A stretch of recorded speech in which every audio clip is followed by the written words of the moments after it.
My internet collapsed about a half an hour ago, and it took me about 10, 20 minutes to get it back online. Oh, well, I'm glad you're here, man. I think this is it. I think we're about to go live. Yes, there we go. Hey, everybody, welcome to Hash Church 5.0, episode 10. And apologies, I mucked up again this week. Oh, sorry. Oh, that's you talking through the computer now. There we go. Okay, that threw me off. Yeah, I had a bit of a technical difficulty, a little glitch today. I thought I had sent out the invite emails early last week, and in fact, I did not. So this was last minute. I just sent out the invites to the panel now. Many of them might think that there's no episode today, so we'll see who shows up. But I got Skunkman Sam in the house. How you doing, Sam? Okay, but everybody else seems to be, oh, ye of little faith. Yes, they don't quite have the commitment and faith that ye have, Sam, but hopefully we'll see them. I did talk to Collin recently, and he said he would be making it in, so we'll get a few more peeps, and then in the meantime, maybe it's time for us to light up a little bong rip, something along those lines. At least get it starting to heat up. Been a fairly uneventful week. Today's Canadian Thanksgiving for us Canadians. Well, I guess tomorrow's the holiday, but kind of all this weekend is Thanksgiving, where I was at a Thanksgiving meal yesterday with some friends and having another one tonight with family. And who My knows, maybe wife we'll get. does not like celebrating Thanksgiving. She goes, "Oh, that's the day that the Indians got screwed over." Well, she's not wrong. Other than now, we're not allowed to call them Indians. We have to call them, I don't know, whatever, indigenous or some other thing. Redskins. I don't think we're allowed to do that. I don't think we're allowed to do anything anymore. I was at a dinner table yesterday where I found out you're not allowed to say, I have a friend who works at a school, and of course, the schools are the most like close to the woke mind virus. And so she said she's not allowed to say nitty gritty. She was in a meeting and she said, let's get down to the nitty gritty. And they were like, oh yeah, you're not allowed to say that. It has something to do with the slave days. And then she said something else, something about master. And they were like, oh yeah, we don't say master anymore either. And she was just like, what the Well, that's screwed because you know how many master gardeners and master cultivators there are Master in growers. Canada. I know. I know. Not to mention the masturbators. Forget about it. I don't think you're allowed to say that either. Not allowed to say anything anymore. So Sam, I think we should do a whole show on you and I just saying shit we're not supposed to say. We'll call it Sam and Bubble Man Get Canceled, Episode 1, Part 1. Oh my goodness. Well, I'm gonna have to send out the link to maybe Etienne. I don't think he's got it yet. Mellow.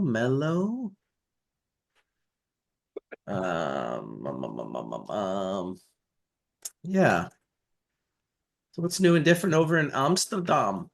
I today this I was looking for one of my little tiny sacred seeds t-shirts that I made for infants, and I was going to put it on Sam I Am, but I couldn't find it done. Oh, dude, that would have been primo. That would have been absolutely primo. Well, I'm mellow. Let's see what the room's saying. We got a few people, just 38 people have joined us so far, so it's pretty mellow. We are custom live streaming, so I know it's the right link. Welcome, one and all, to the stoniest church around. Yes, that's us. We are the Stoned Church, aka Hash Church, loving the church vibes. And we'll see how it goes today. It's kind of a mellow Sunday, kind of beautiful weather over here. Looks like we got a blue sky and some pretty nice weather in store for us today, which is never a bad thing. I think Colin's over in New York right now, harvesting some greenhouse flower. He was telling me earlier that that was the case, so I'm sure he'll come in and Yeah, I am going to hit it hard, John. Actually, I made a mistake and I put it in front of the dab right instead of putting it into the universal heater from D-Nail. So that'll help it get heated up a lot faster. Go from that. Oh, I see 112 watching now as well. Johnny Burfello. Jeez, we've got to get Johnny Burfello in here for a visit. Oh, I just sent him the link. Look at that. I went and did a hash church with John Burfello the other day, which was awesome. We hadn't seen each other for a while, so that was fun. And oh my goodness, after 4 weeks of having a broken collarbone and being so careful, Sam, so careful, I end up, John's got this giant tree in his front yard, and he's John, so he's trying to pull me over to this corner of his yard so I can see just how big this tree is. And I'm like, okay, I walk over, I get close. He's like, no, no, no, come over. I walk a little closer. He's like, no, no, no, come over here, come here. So I step off the sidewalk to go walk over the grass to where he is, and I step on this log, this small round piece of wood that's like bordering his sidewalk. And dude, I eat shit so hard, like kaboom, right down on my broken clavicle. Like I couldn't believe it. And of course, John, being as positive as John is, he's like, it's okay. You're fine. You're fine. I'm like, no, dude, I just fell on my arm. He's like, no, you didn't. No, no, you didn't. No, you fell on your bum. I saw you. You did. You barely hit your arm. I'm like, dude, my arm hurts. I definitely fell on my arm. He's like, no, no. He would not let me acknowledge that I fell on my arm. And I swear to God, thanks to him, it felt better sooner. So that was kind of a funny experience. But yeah, it was a bummer, John Maddox. When you break your collarbone, your clavicle, it hurts. It's very sore. And then there's also a lot of soreness that goes into your rotator cuff and all the little delicate tendons and muscles and things that are in and around the bones. They stay sore for a while because obviously they're a lot more vulnerable and they're a lot more delicate. So yeah, it hurt for a couple more days and then it kind of went away, just like John said that it would kind of go away. So give thanks, Johnny Burfellow, and come on in. I sent you the link, dude. Love to see you on this morning. We got 135 folks watching right now. Banger is a heatin'. Gonna smash out a little of this guava. Let's see if I can get it to focus on the guava. Guava, isn't that the tropical fruit that whenever you want fruit juice, they add guava juice to it? I didn't know that about guava. I thought it was apple juice was the universal sort Well, of ad. you're apple and then orange and then probably guava. Okay. Well, it's definitely got a great kind of tropical, fruity. I did link weed, Johnny. Go to your messenger and you'll see that I linked weed. You gotta go to your messenger and you will see that we are here. Hello, hello, Hello, hello, hello. Can you hear hello. me now? I can right now. Colin's got that Hey Sam, soft radio voice going on this I'm morning. here. It's I have a I've got the microphone in front. I How love it. you doing, man? Welcome. We're doing good, man. We're chill. We're super, just sort of Sam and I in the room for a little bit, just chatting away and getting ready to have a little dab here of the guava. Mm, nice, man. Yeah, it's time, man. It's time. It's Sunday morning. It's like I said, I mucked up. I didn't send out the links to anyone. So we'll see if there's going to be a panel this morning and kind of keeping it loose with Hash Church. If we go, we go. And, it's okay if we only do a couple hours too. But I love getting into these conversations that I find I can't plan. They just sort of like happen with, it's like fish jamming for 42 minutes. I remember someone asking Paige years ago. He's like, well, why would you jam a song for 42 minutes? And he's like, well, to hear the 43rd minute, of course. I The was truth. like, okay, I, dude. it's funny you say that. I was on Thursday last week. We were with another team, in New York State, and they were asking us about Hash Church, and they're like, is there like a forum? I was like, no, it's just it's individuals that get together and have like it's a bunch of jazz musicians that are exchanging thoughts and ideas in exchange. And the call and response of that that conversation evolves, right? And as that evolves, you get these really amazing things that come out of it that you can't plan for. And I think that's the beauty of it, as you said, like that's exactly, you go to a fish show as a fan chasing those moments, right? So I think, in turn, Totally.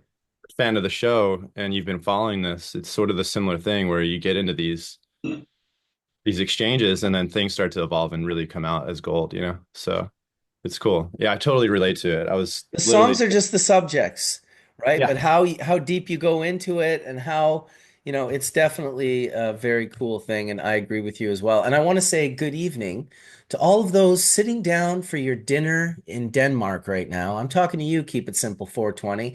He just wrote in the chat room that it was funny to watch it live and hear me say good morning as he's eating his dinner in Denmark. So shout out to Denmark. It is evening in Denmark, and they're eating dinners over there, and Johnny B's puffing bowls, so there's no doubt about that. Johnny B, how the hell are you?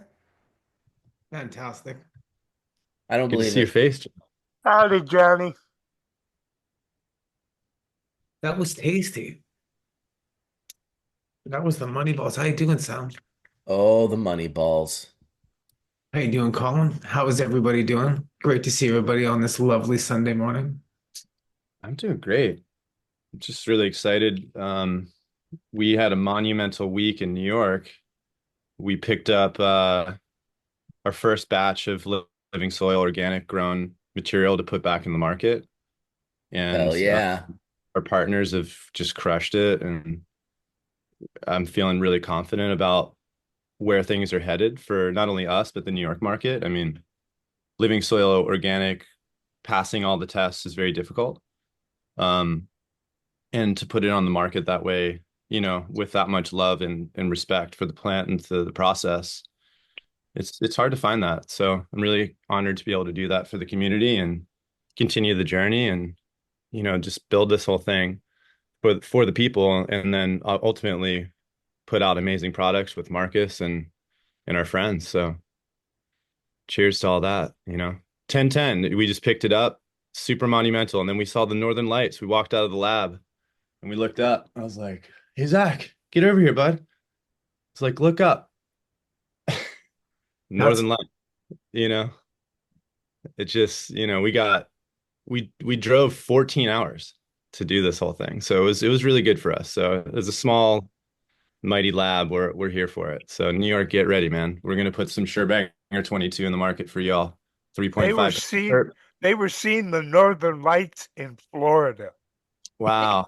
wow. But here's the question. Is that the Northern Lights or is that some harp shit? Because when I was a kid, the Northern Lights didn't look like this. And I'm not trying to go down a conspiracy hole. I'm always just like curious and questioning everything, which used to be kind of cool until all of a sudden they were like, "What are you doing? You can't do your own research for the vaccine. Like you're not allowed to do that." I'm like, "What? We used to call it reading. Now it's called research. And if you do it on your own, you're a sham." But I don't know. It's something to look into. Like I No, thought they were everybody beautiful. knows that what made the Northern Lights so cool is chemtrails. Oh, he's really getting us down a rabbit hole. Dude, to even suggest that those exist can enrage certain people. So I just stay on the fence. I puff my bowls and just talk about the few things that I do know, which is not a lot of things. We have we have closed captions right now showing up on the YouTube chat, and I've never seen that before. I have no idea why, and it's coming from Zoom for sure. Listen to this. Yeah, so it is what it is. I guess that's happening like that today. Oh, captions. There we go. Host captions control, closed captions, show captions. I don't see it on my page. That's the weirdest thing. I just see it on YouTube.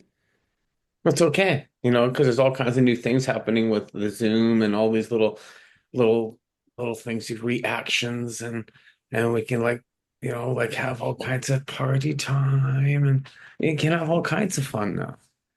I guess so. All right, it's all these reactions that we got. Figured I'd just bring Well, some plant. I'm trying to keep this one not going into flowers, so I've been bringing it in at night and then putting it out during the day. What varietal is it? It's Medi Kush crossed with Romulan. Oh, nice. That's It's awesome. we did the Medi Kush cross with the Mac 1. Wow. It's gonna Did you read that, John? No, I didn't. Oh, it was funny. I'm complaining about these closed captions, and Bingo Lombardi's like, it's Johnny B's fault. That's good. Of course it is. The whole thing is they're right in the center of the screen here right now, so they're up in here for me too. And a lot of people maybe have like hearing impairments, so the closed caption is good for them. And right now, it's like nice to have that because then I can like if I miss something, I can like look up and I can write it down. I love closed captions now. It's good for Yeah, taking notes. it would be nice to know what I did differently to make them appear versus what I've been doing for, say, the last 10 years when they've never appeared. It's wild when Can you you turn it Well, off? I I think don't if you know. were really advanced, the Okay. subtitles would be in Aramaic. Oh, I can do that. That I can do, dude. That I can do. Don't ask me why, but set the captions for this meeting. There it is. Arabic, you want? No, Arabic. I said Aramaic. Oh, That's what Aramaic. Oh, that's what geez. Jesus was speaking. Yeah, you're right. I don't have Aramaic. Fuck. All right, Sam, shut me down. If you send Sam some Bitcoin, I'll send you the font.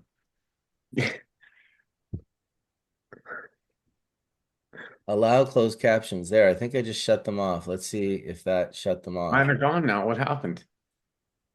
Are they though? I don't know. Let me see. I don't believe it. Oh, maybe I did shut it off. I think I did. So it was a fun Wednesday when you stopped by. And now that little that happened out front, just because I love you, and I was like, I had to take a look what was going on out there. I'm like, you know what? That was probably my fault, right?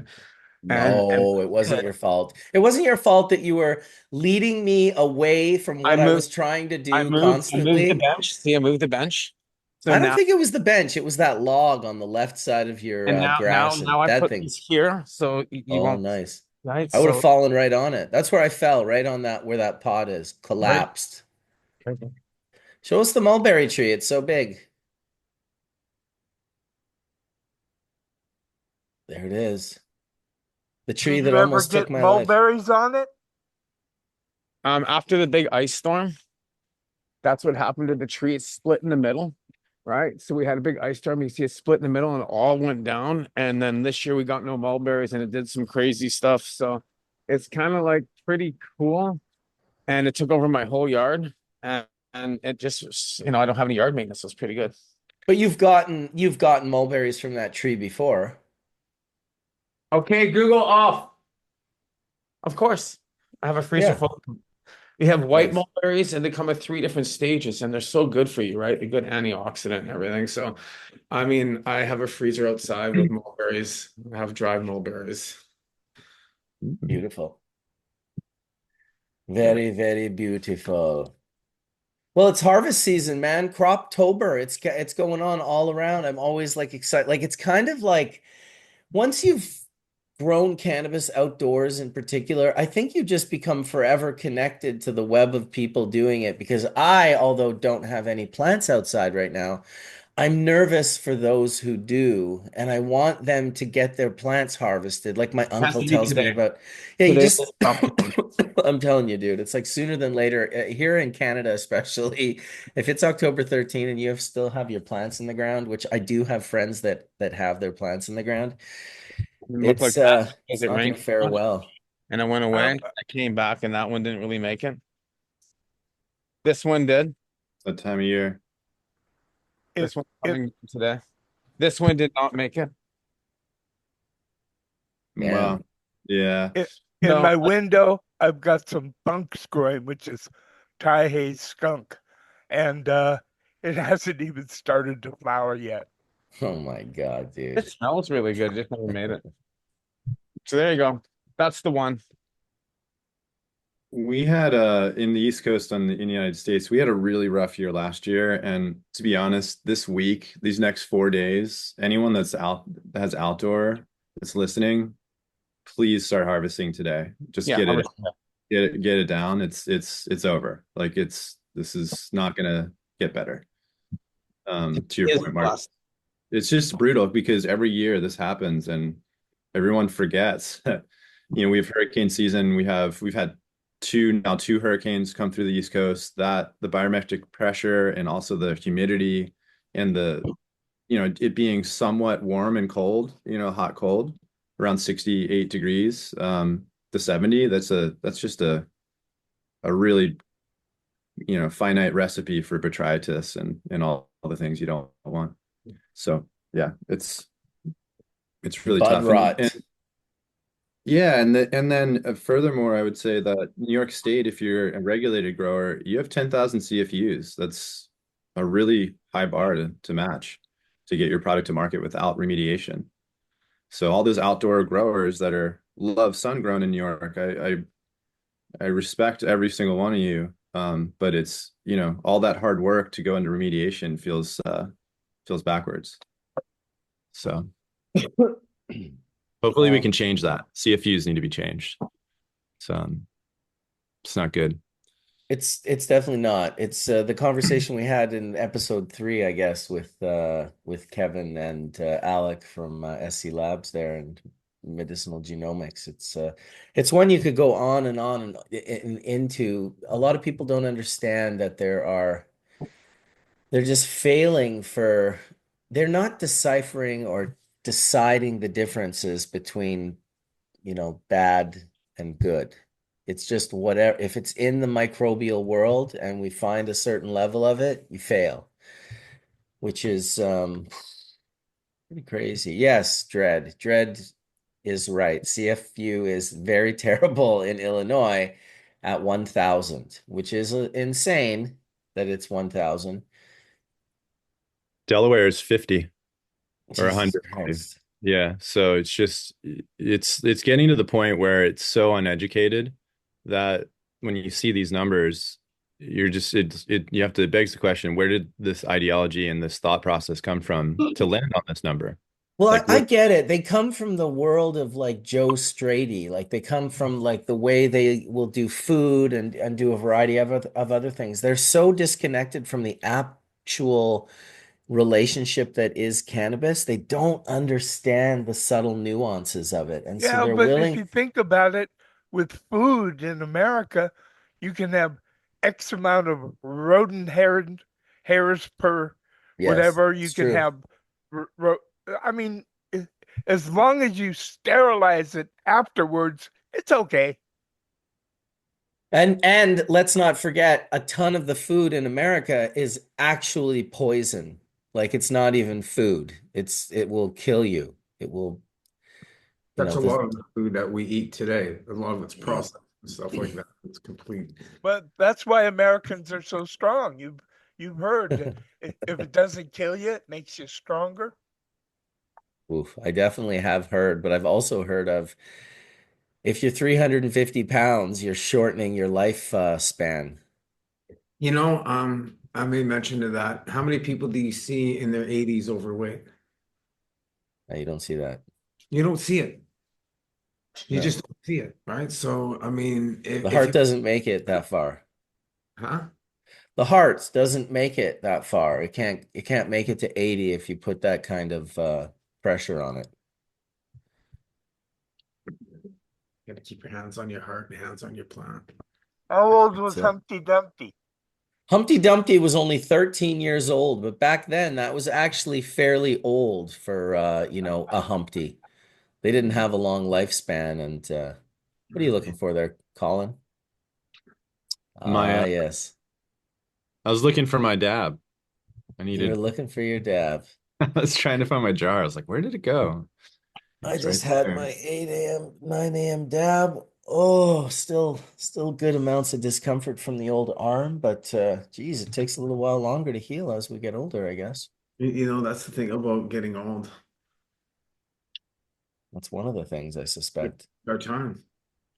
You don't even know what old is. I'm It's true. 75. How old are you, John? Who, me? I'm John. I'm 52. I'm young. Hmm. I'm You 52. don't know I what turn old 53 is. next month, so I'm still 52. That's awesome. How old are you, Mark? I'm 51. I turned 52 in like 5 months, maybe 6 months. Yeah, 6 months. So. Now we gotta know. We've all I found life was easy till you got to 74 and a half. 70. Then the shit hits the fan. And it just got difficult. Well, you know what? If I look at every day of a grateful day in grace, and we get these days, and look what we have around us, because it was all created of what was that a thought? We keep creating more every day. I, Everybody I here. can honestly say I never thought I would live to be 30 years old. When I was 20 years old, I was living pretty fast and crazy, and I was hoping on leaving a good looking corpse. Well, Sam, if you take a That look, ship has sailed, Sam. I know, in more ways than one. how much did you say when you were 20, Sam? And what did you write down when you were 20 that you look at today that actually all came true? What came true? Uh, Think of like look what you've manifested and how far you've uh, created around us. I'm to curious. be honest, uh, I think my theme song was pretty simple, low, and bass. In other words, more like I'm just a crazy hippie. I don't know what I'm doing. If I'm not smoking dope, you can bet that I'm screwing. Hell yeah. Yeah, I think we all has anyone ever thought about their theme song? Like, what's that theme song that you, when you walk around, like plays behind you? Bum bum ba bum bum ba bum bum bum ba. No, I don't know. Yeah. No, I'm Probably like not that. Trump. It's the Village People. Dude, I saw a good one, and I don't know if this was, you never know what you see anymore, but it was like they had like broken in Illinois to the room that played the music and changed his theme song, and they put on like Creep by Radiohead as he was standing on the stage to come out. It was a good job if it was like a fake, but if it was real, that's like a pretty incredible prank to do in front of like that many people. I thought it's good that the world still has humor. Gotta laugh at this stuff, otherwise you might be taking it too seriously. Hey, welcome, Etienne. Oh, so it's happening today. Yeah, I had planned the whole week. This is the thing. I've known it was happening today all week. I had a big plan. It was all going to be great. I had invited, oh, what's her name there? Dr. Amanda Ryman. hmm Yeah, she was Yes. going to come in. I did not reply back to anyone. In fact, I guess I left it open on my computer and had a little crash. And when I came back, that email didn't exist anymore. Oh no. Yeah, So Dr. yeah, Ryman's great. She used to work for me at BPG. right. Yeah, I saw that on her. Yeah, she did her study on alcohol regarding that. Hey, Johnny B, long time no see. Much love.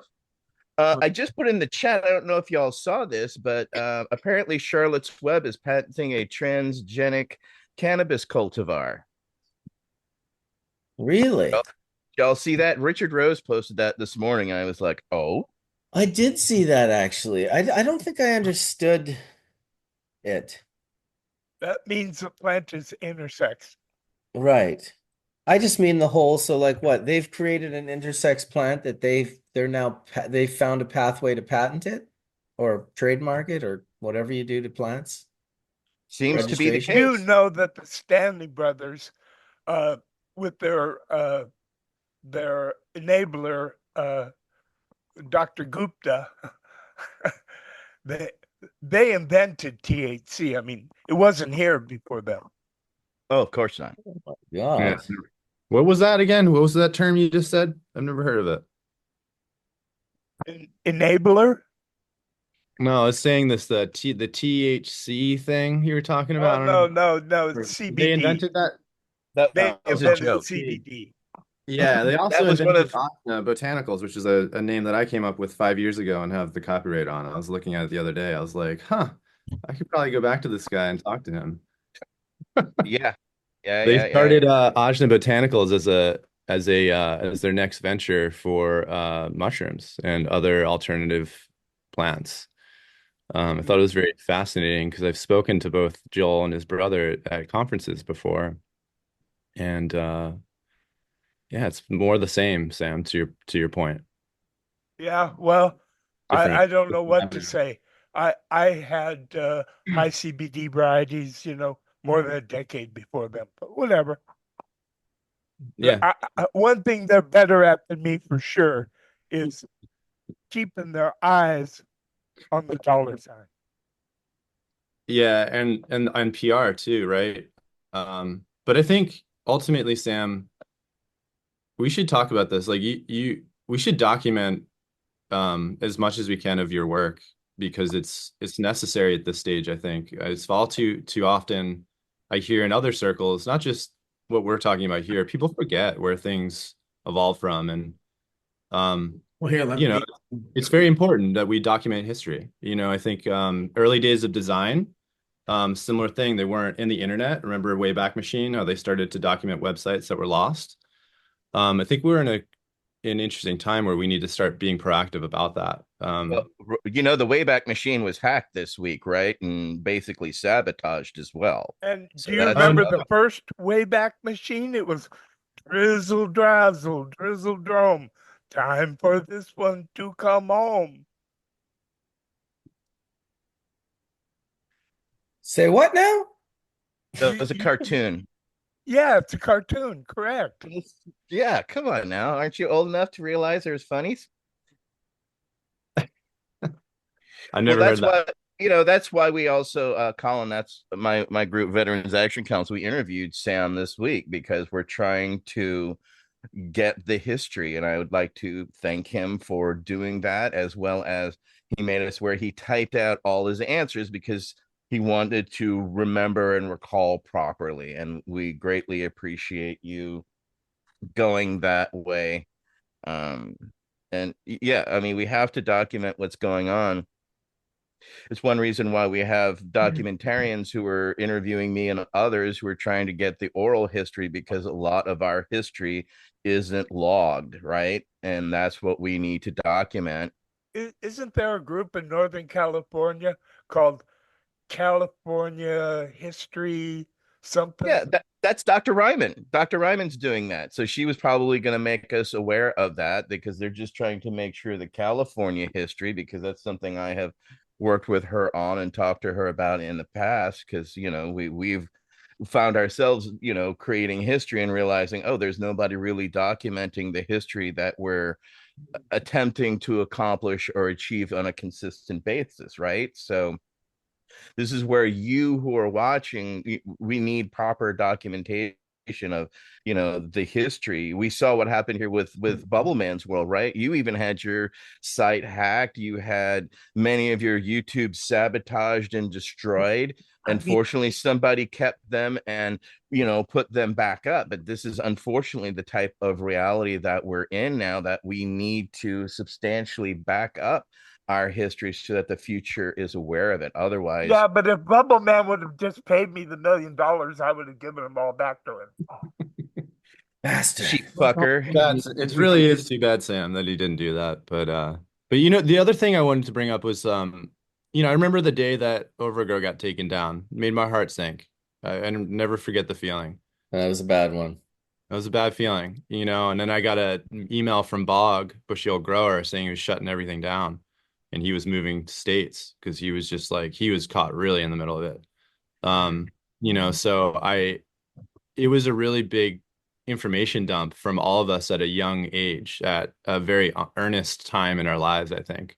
And we were all sharing so much information, cuts, seeds, you name it.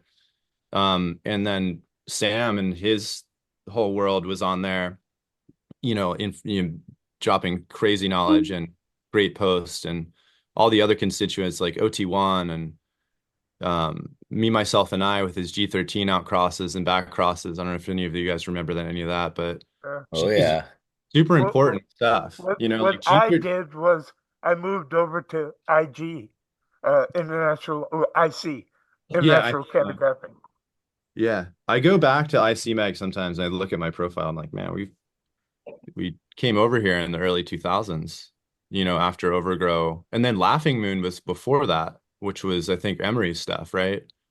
But it was just a hotbed of information. And the only reminiscence that I see is the NCGA, or not NC, BCGA Growers Forums, which was like, for me as a young guy, popping seeds, trying to figure this all out, like a lot of us when you first start.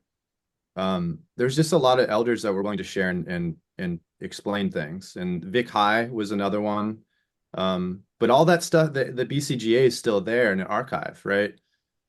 Overgrow is not, and that's where a lot of the contemporary movement happened. A lot of the early 2000s, a lot of the sour work, a lot of the stuff with, I won't name his name. He starts with an R, but a lot of the BX stuff that he was doing, evolved out of those forums, and then ChemDog and JJ, all these guys. I mean, it's the fabric of contemporary varietals. I think we all found a meeting spot there. What I remember was Hybe selling STS at an outrageous price, and I told everybody how to do it for free, and he got very, very annoyed at me. Yeah, I think he's learned some lessons over the years. Ultimately, I think he means well, but I think a lot of people in cannabis mean well, but it doesn't mean that they always do well. Yeah, well said, actually. Wow, that's some profound words right there. Those resourceful states. Yeah, Truth. Overgrow was the beginning of kind of this new level of community that had never really existed before. It was so underground, and then suddenly like you could just go on a website, and I remember it was like 98 or 99, and Breeder Steve was like, "Oh, come see me on Overgrow. I'm in the Shark Tank." And I was like, I had no idea what he was talking about. I didn't really like what. And then, of course, I went on Overgrow just to find him, and it was just like him talking the most amount of crazy shit you could possibly imagine. And I was just like, dude, what the fuck is this site? He's like, it's the Shark Tank, man. Anything goes.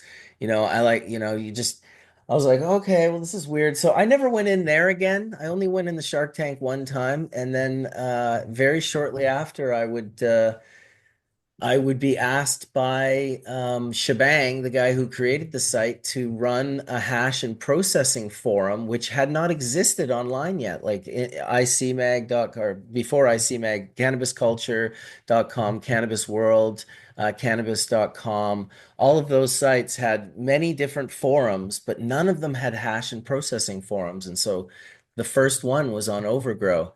And I remember being a little bit bummed because before it was really like guys like myself and Bushy and Gypsy Nirvana that would just post in the photo forum, and everyone posted in the photo forum, and so it was this hotbed of activity. And then once he subcategorized everything, you had to start posting your grows in this one, your outdoors in this one, your hash in this one. And so it split us all up and divided us all. For the first, we had just finally gotten a spot where we could all together kind of communicate. And so it became a little bit of like this splintered thing where we were now in these small rooms, and we each, there eventually what would happen was people would build those rooms up to become like hotbeds of activity in themselves. And then of course you could, travel through 3 or 4 or 5 of them depending on what your likes were. But Overgrow was a big deal, and when it went down, it was a big deal.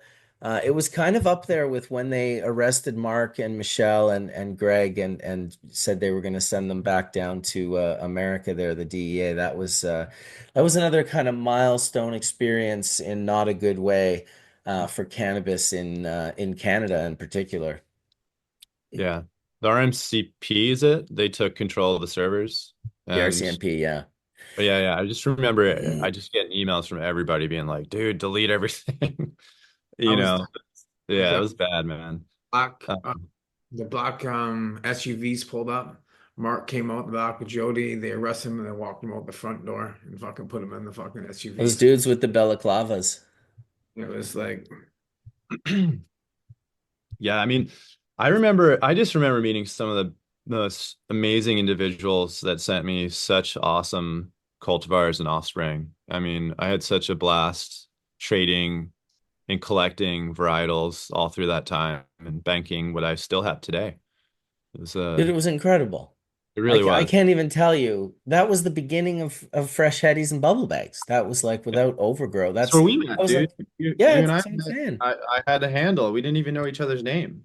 It was like it was, it was amazing. And it was just, and then the chat forum. What was that chat forum we used to go on? There was like this That chat was that Steppenwolf's chat forum, True Stoners. that was awesome. Miss Jill was in there. Everybody. Yeah. Jack and Jill were in there, and so was like Hash Bean was in there and Yeah. some other Kaka, folks. Kaka, yeah. Shroomy 420 was in there. It's weird to I not remember I even used to have get known a lot of these people by their names. I So mean, a how lot I did it did, evolve? but So How here's a did it question. evolve after the bust? So, I mean, it carried on, as you said. Colin, people made you aware. Oh my God, erase your shit, hide your shit. But it evolved, right? It evolved into something else in other communication fields. yeah. yeah, but it Well, never evolved into anything as good as it was at the time. That was the Oh, hit. So yes, yeah. that Gypsy was the sweet stepped spot. in and he did International Canographic. And at the time, he was selling so many seeds and he just had money to burn. I remember he went and bought this beautiful brand new Jaguar that we like ripped up and down the Autobahn in Germany, going like Oh, he had ungodly that beautiful speeds. magazine, which Well, was that's it. chock full of He started the gorgeous magazine. photos. He wanted to do the magazine and as as the big thing, but then video every story and add a DVD at the end of the magazine so you could put that in. So it's like you could read about our adventure in Jamaica or whatever, and it was like a 10 or 12 page article. But then at the end of the book, you'll see a disc, you pop that in. Now it's a live video of our adventure in Jamaica that you just looked and read through with photos. It was a baller concept for a I magazine. liked International Canographic magazine because I always liked National Geographic. I couldn't believe he didn't get sued for the name, to be honest, but he pulled it off. Okay, the reason why I'm so happy here right now is because I have the rosin and I got the weed and I got the joint and it just like I just signed in to IC Mag just to see. You guys are getting me all nostalgic. I was thinking, Nice. I know. I want to go find in my library. I have a copy of the magazine, at least the first issue, somewhere. Oh, they deleted all of our old messages though, dude. There's no. Oh my gosh, that's too bad. I've See, this got is what I'm a talking about. really They purged the site and all of this like all my info, all my conversation with like Bog and even 8077, the Calio, the guy who created Calio. I mean, they're they're not here anymore. It's crazy. huh. Calio. Is that California Orange? Yeah, it was just a particular selection, and he Oh, swears okay. he So he selected the. didn't create Calio. He No, he just had a particular cut of it okay. from New York stock, and he swears that it came from New York Skunk One, not So the Calio. He said it was like an outer laying, pheno that he found in a Skunk One hunt that he did. No, no, no, no, no. Those two had no relationship whatsoever. I Yeah, know Yeah, that was because I'm the one who spread Calio. It was a got friend it. of mine who bred it up by Santa Rosa in Sebastopol, and no, So you it don't believe Ed, that Ed, came? Ed got a Got cut from that guy, and that's how we perpetuated Calio in the Bay Area for the early on medical cannabis. So I that I I know it sold as a I sold huge numbers of Calios seeds in Yeah, it both makes. in California and in Holland. Tons. grew tons of it too. I Yep. mean, that was So a lot of the clones that went out. Like I said, we used to pump out 5,000 clones a week, and I'd say a solid 1,500 to 2,000 a week were Calio. yeah, man. There's no. Yeah, it was actually quite interesting weed. I related a lot to it because it was, on the level with skunk, it was just different. Changed my life, to be honest, Calio. I was a very teenager at the time when I was given that clone, and I'd grown a lot of gassy stuff, some fruity stuff, but nothing that I actually was that citrus. And I remember I was at the time really studying percussion, like studying, fusion 7/8 um time frames and stuff. And I was just smoking that Calio and just like working on stick movements and trying to get my patterns right. And I just had this epiphany with that varietal that it was very uplifting, very focused, it made me very focused. But it tasted like nothing I'd ever had. So thank you, I Sam. I, It's I incredible that you crossed brought that to the skunk world. number one with Calio, and selections were made of that, and that's what became Tangy. Nice. So yeah, so again, on IC Mag, again, history is lost. Like I look at those messages as like history because we're talking about the varietals. I talked to Bog back and forth. Hey, this outcross that you sent me of these tester seeds was better than the next. Like all that stuff's gone now. Like I Everything's can't get it. all that old stuff's gone. All the stuff from Canvas, everything got kind of wiped out. Wow. Well, not everything's gone because I've been running a bibliography, cannabis bibliography, uh, that's alphabetized and by subject, about 20 different subjects, and it's still there. No, I'm just thinking in my brain here, like what we got to do is we got to create something around it, like create a history. Like, of course, with AI, and I'm like huge in AI right now in a huge way. I'm just my brain turning here and how we can create like an agent or a GTP around this completely from House Church, go through all the things, grab all of that info that you're looking for and create it around there, start archiving it and creating that. I've got most of it already being created through a lot of other stuff. So being able to kind of bring in that information. I'd say in general, uh, you know, AI makes some interesting uh, documents, but it also can really have its ass up its head, and it just makes mistakes that are just any human being would see. That's the thing about AI is its advancements. So there are different ways of being able to. It comes down to the prompting and how you communicate with AI to get the information that you're actually truly looking for. So this Well, it also is picking up all this information from the internet. And I think a few of us know that the internet is not exactly 100% reliable. What? Who, What do you mean by what? that, Sam? Well, Come I on. remember somebody was documenting for a while. Weren't they doing transcripts, Bubble Man, full on transcript of every conversation in Hash Church for a while there? Yeah, something like that.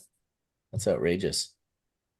I've Uh, been asked by companies to develop AI um, applications for formulation. And it's just the issue that it's there right now is that we as in the cannabis world aren't there yet. So how do we expect technology that's developing to get there and meet us where we're at?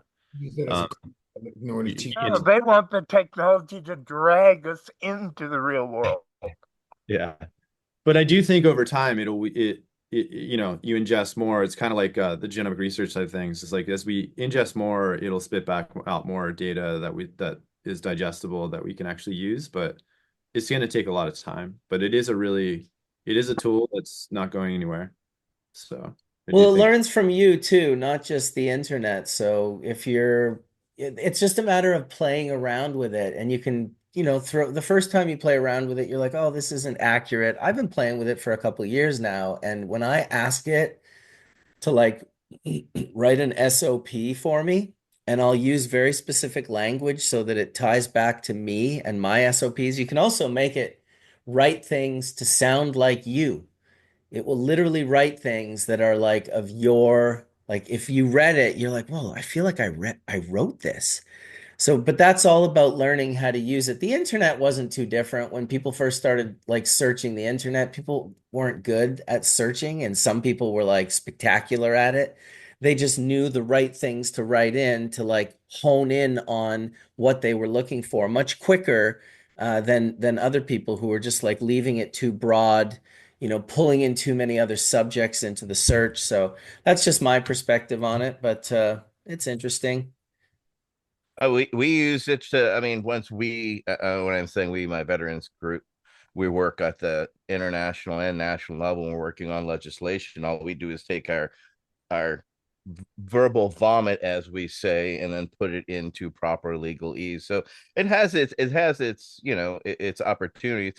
I like the idea of what John is bringing forward. I don't know what it will return. I'm curious as to what it will return if it could scour all of the the hash churches to start bringing up information, because there's so much information. If there were a way to actually catalog it in a way for people to realize the different chapters of data. I mean, it's a fucking encyclopedia of years of information, and that it could actually be Why don't you try properly notated.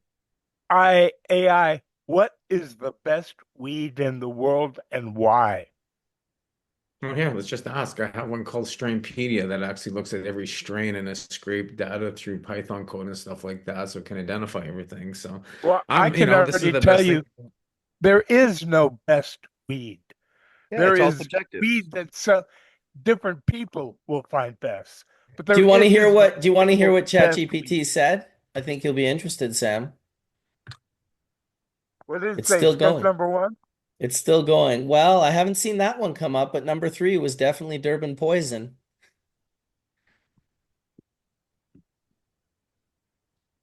I thought it might ask you for a Harlequin's in print. there. Hey, how's I it thought it going, might Josh? ask you for a printout of your biome first so that it could properly match, the Right? If cannabinoids that and was your. It should just uploading be able to. biome now. Oh my God. Good to see you, Dragonfly. How y'all doing? Very well. Thank you so much. Thanks for having us today. And it's a beautiful day here in our neighborhood. And so Beautiful. I got it going on too, Johnny. It says conclusion. The best weed often depends on what you're looking for, whether it's a balanced high, medical benefits, flavor, or sheer potency. Strains like Runts, OG Kush, and Durban Poison stand out for their legendary status, effects, and consistency. Harlequin, with its medical benefits, especially ties back to your connection with Wade Laughter's work. So that's my Chat GPT. So it searches information based on me. So look at that, Chat GPT dropping Wade Laughter in the search. so that's pretty I Hell cool. think yeah. That's that's awesome. cool. I put Yeah. mine to It's pretty. one called Strainpedia, and this one goes best cannabis strains rely strictly depends on personal preferences, desired effects, and special needs. Some people prefer strains from relaxation. Best for relaxation, sleep, indica dominant strains, Granddaddy Purps, Northern Lights, classic strains. Best for creativity and energy, Sour Diesel, uplifting, Jack, Bear, famous for his clear-headed. Best balanced strains, hybrids, Blue Dream, Gelato, known for its smooth. Best pain relief strains, AC/DC, Girl Scout cookies. Best for mood and boost, Pineapple Express, Lemon Haze. Best strains depend on experience that you're looking for. So what do you feel? What experience are you looking for? Now it's going to keep asking you questions, and now it's going to keep what do you want. So I should mention that I did ask ChatGPT, I don't know, maybe 2 weeks ago about myself. And it wrote a speech which I sent to several of my friends because I thought it sounded way cooler than I thought. I really am. I created this one called Cannabis Concierge. It's for identifying. You can take a picture of any legal weed in Canada, and it'll tell you who grew it, its expertise, and everything. So I'm just gonna go on and go into this one because now I'm just curious because I just put that into one and be able to create these custom GTPs so we can actually take a look at how we can actually use them to help others is really cool, and that's what it really comes down to. So I got this one called the Ultimate Cannabis Concierge. So it's a virtual bud tender. And I can ask it, I want to buy some one of the best cannabis strains. Let's see what it has to say. So all of these little guidances give you the best strains. Here it comes, Blue Dream again. See, look at this effects, Sour Diesel, same for Girl Scout cookies. Effects, Granddaddy Purps, Green Crack, Sativas, Wedding Cake, Pineapple Express, keeps going. White Widow, Hybrid. Love it. What strains you recommend? So It's interesting how they mix the old strains with the new strains and call them legacy or just, and all that stuff. That part's interesting. so it's Yeah, interesting. like they're all available in a store all together like that, right? But we would build a Dragon Earth medicine like agent of everything that you would do, and you archive that and you create that, you put it into a system, and that's what the same thing you would do with and you would create your agent of everything what you're about. And that way they're not, and the information that's out there is coming from you. And that's what a lot of that's what a lot of people are doing right now. They're creating their own custom they're themselves. So there's a lot of people faking out there, right? So, and that's the whole thing. So you get an opportunity to actually give it the context and of who you are and what your beliefs are. Like Mark, it brings up his already dialogue, what he's already talking with that. That's why I brought up, already things that it's already related to him. So if you do with mine, it's going to bring up things related to everything that I'm about, right? So you're building super And intelligence. what percent of the people out there really know themselves and are truthful about themselves? Oh Yeah. gosh, it's a small number.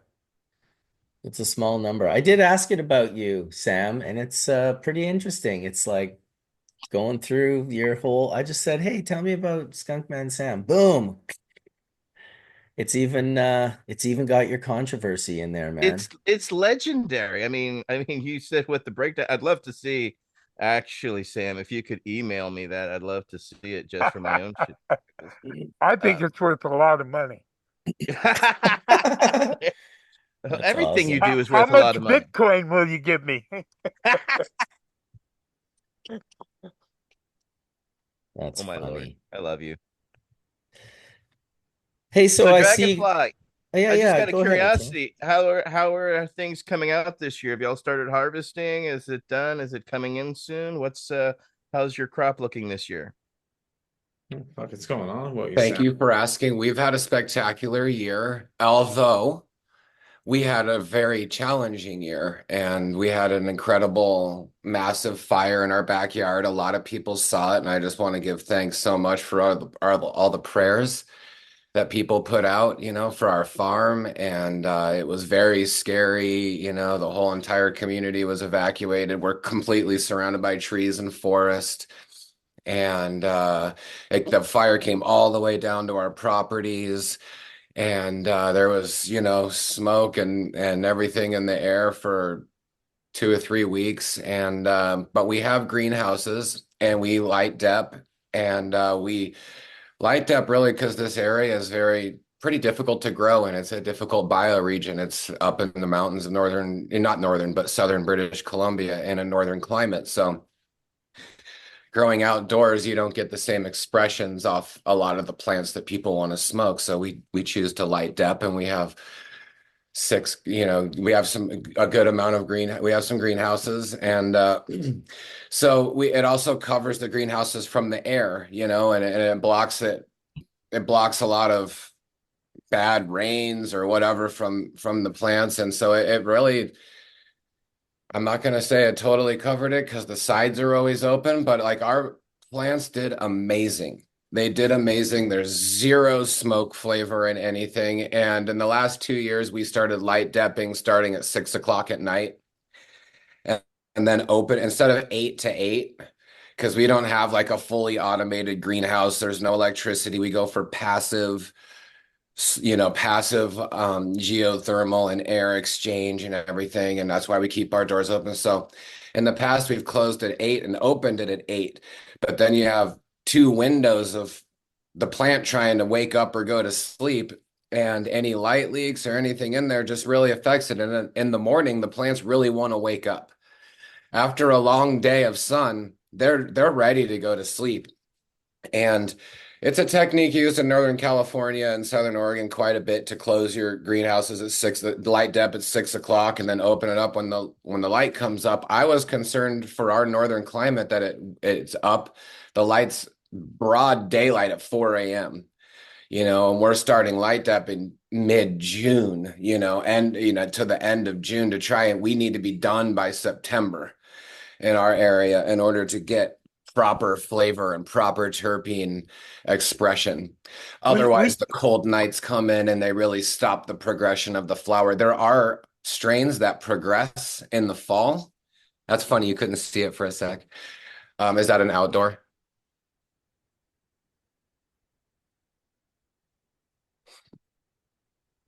This is a greenhouse. Nice. Yeah. And honestly, the greenhouse light dep is our favorite flower to smoke. It's just a beautiful expression of the plant. And so, yeah, we started light depping in the middle of June. The light comes up at 4. We close the greenhouse at 6 a.m. and then we just check the lumen meter on the phone until there's 0 lumens and we open it up. By midsummer and the end of June or July, it's about 10 o'clock at night. By the time July rolls through and August rolls through, by the time you're done with your light depth cycle, it's probably 8 o'clock, maybe 7. And then they start getting into so also people start going, oh, I'm going to stop light depping. I'm right around September 21st, which is the equinox, which you would expect 12/12. But if you're light depping 8 to 8 and then you just stop, then the whole morning cycle and the light, it changes the plants. It's not proper. But with our night depping, the flowers have turned out so spectacular. We're not having any powdery mildew or way less any botrytis molds. It's a phenomenal situation. Their plants are able to breathe at night. They can see northern lights.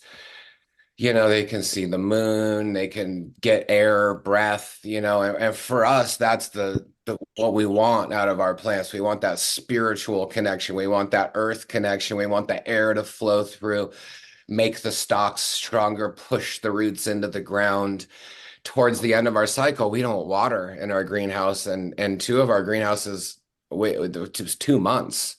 Towards even the hottest ended part of the summer, but it's the way that we build our soil through all natural materials, local, nothing bought from the store, and we're constantly layering in sticks and sawdust and weeds of all different kinds and hay, and it really just creates a live living environment. And then the plant really locks into the trees in the bottom of the hugel or the bed, and it wraps around rocks, and a lot of our rocks are crystals, so the roots are just wrapping in, and it's like dry farming towards the end, and it's better for molds. So we had a spectacular year.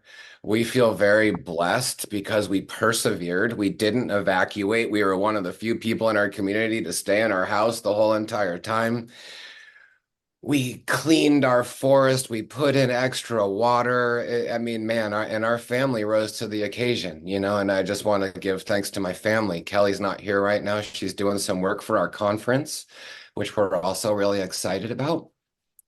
And Sky and Sierra and everyone, we had an amazing team. So much help from our friends and family who came and dropped off cars and trucks.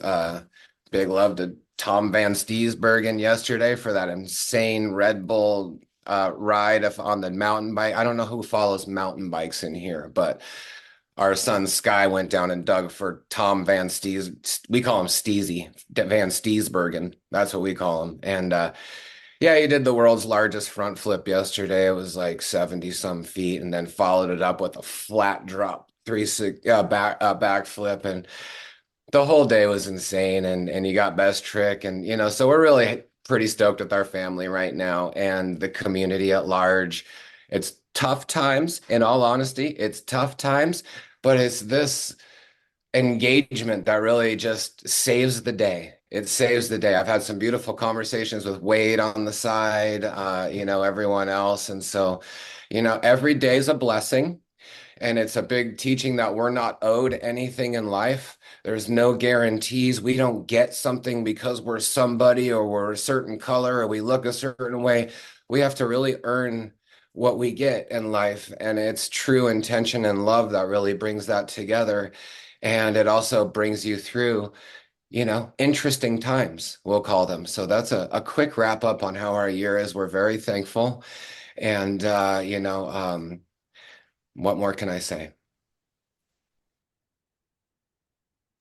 Awesome, dude. Thanks for sharing. Glad to have you here. And yeah, we'll talk about that conference that you guys are doing a little later on. Maybe if Kelly makes it on, she can share some of that as well with you. And I definitely watched the insane, I wouldn't call it an adventure. It was more like a drama, watching that fire get closer and closer to your house and watching you guys like put in the piping for the hose and wetting the forest and cleaning up all the debris. It was definitely an unbelievable amount of work but of support. It's nice to see.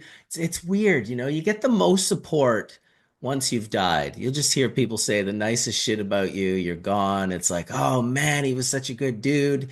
And then when you have dramas like this, you can also see, you can kind of, we have to figure out a way in life to get this love that we have for one another to express itself, not just when we die and not just when we're suffering, but just maybe just on a nice day, without any other uh, effects, just to appreciate one another. It doesn't have to be a eulogy at my funeral. You can say nice things about one another on any day. So I'm glad that you guys are okay. And that's crazy about the backflip and the giant jump and like super awesome, dude. That's 70 feet is that's bonkers. That's like that's death. You will like be It's dead it's if you. legitimately life-threatening. Oh And yeah, you of have to course, question, the worth and the value in it. But in the end, it's dude. this personal It's your push to soul. do in It's taking your line, like on the mountain. It's like taking your line in life. And I appreciate that about pro mountain bikers and snowboarders and skiers and sledders and dirt bikes and all the sort of things that, yeah, I mean, listen, I fell 10 feet, 15 feet maximum off a skateboard and completely broke my clavicle like 5 weeks ago. 70 feet. And it's like, whew, like the speed yeah. that you would have. In It's mental. 2021, he took a devastating crash. He had Right. that point the world's largest front flip. He landed it. He got super excited and went to do let's call it a routine backflip. And he landed wrong and went over the bars and crumbled. Literally, he just went dull on the ground, and everyone was just like, "Oh my God, what's happening?" And he broke and Kelly could tell the exact things that he broke, but it was like both hips, back, spine, ribs, collarbone. It was to the point where he had to completely rewalk. And it's spectacular the work that Kelly's doing with these athletes. And a lot of the top professional athletes are really starting to come to her. And it's mind-blowing seeing the world's greatest athletes be guided by allopathic healing to where it doesn't actually heal the injury or the accident, and that's Kelly's term, and she really believes in healing the incident and the accident, and the injury is what I want to say, the injury and the accident, because one thing to heal your body, but then to heal the mental component is a really the most important one. And just directing these writers towards a spiritual connection, right, these guiders towards a better diet. I mean, they're going to the world's best doctors and they're traveling to Europe and all over the world, and there's zero mention about food. It's just kind of like, just do your life, don't worry about it, take this and that. And it's easy to get caught up in addictions. I don't, these guys are not, and ladies are not getting into that, but I know people get involved with addictions in that. And the cannabis and other herbal medicines truly build you back up into a point where you can heal yourself and you can revisualize what happened and you can revisualize and correct what happened. And it's amazing. And a lot of these athletes have like really elevated their situation. And we plan on highlighting that type of healing and moving forward. And part of this conference that we're doing is an earth conference, is a 5 elemental revival, which is reviving the 5 elements that are in our life. And these 5 elements cover every aspect of our life. And if we take the time and spend it learning about the earth, and then we take the time and we spend it and we learn about air, and take the time water, and take the time with fire, and then we added metal, it allows you to truly master what's around you, or at least get different ideas from different people. So we're really blessed to have such a beautiful lineup of beautiful speakers that we've been involved with for so long. Marcus, yeah, you're going to be on there. Thank you so much. We got a beautiful video from you the other night, and we're bringing Wade in. There's already 66 people.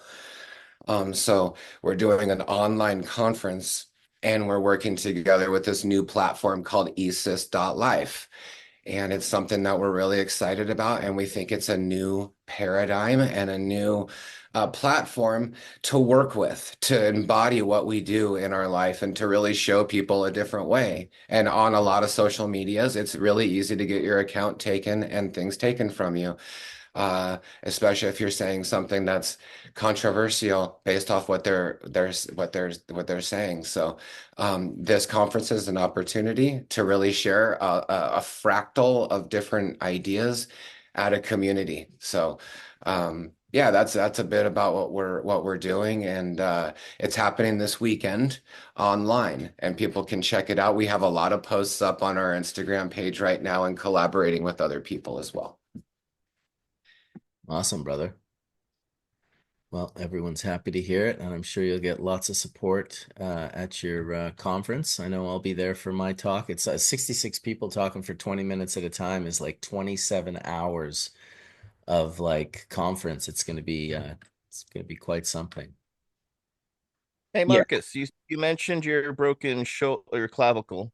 Yeah. Are you upping your CBD intake? Because there's studies that show how CBD along with bone repair. I was wondering if you had done any cannabis preventatives there. I take like 100 milligrams of CBD isolate a day, and then I just take anywhere from 20 to 50 milligrams of THC, and then I chain smoke dabs from morning, noon till night. So it seems to be working. I feel pretty strong. I mean, I had a little relapse falling at John's house. I was hurt the next day, but then 2 days later, I was like, I think it's back to fairly normal again. But thanks for asking. Good to see Wade. How are you doing, Wade? Maybe muted.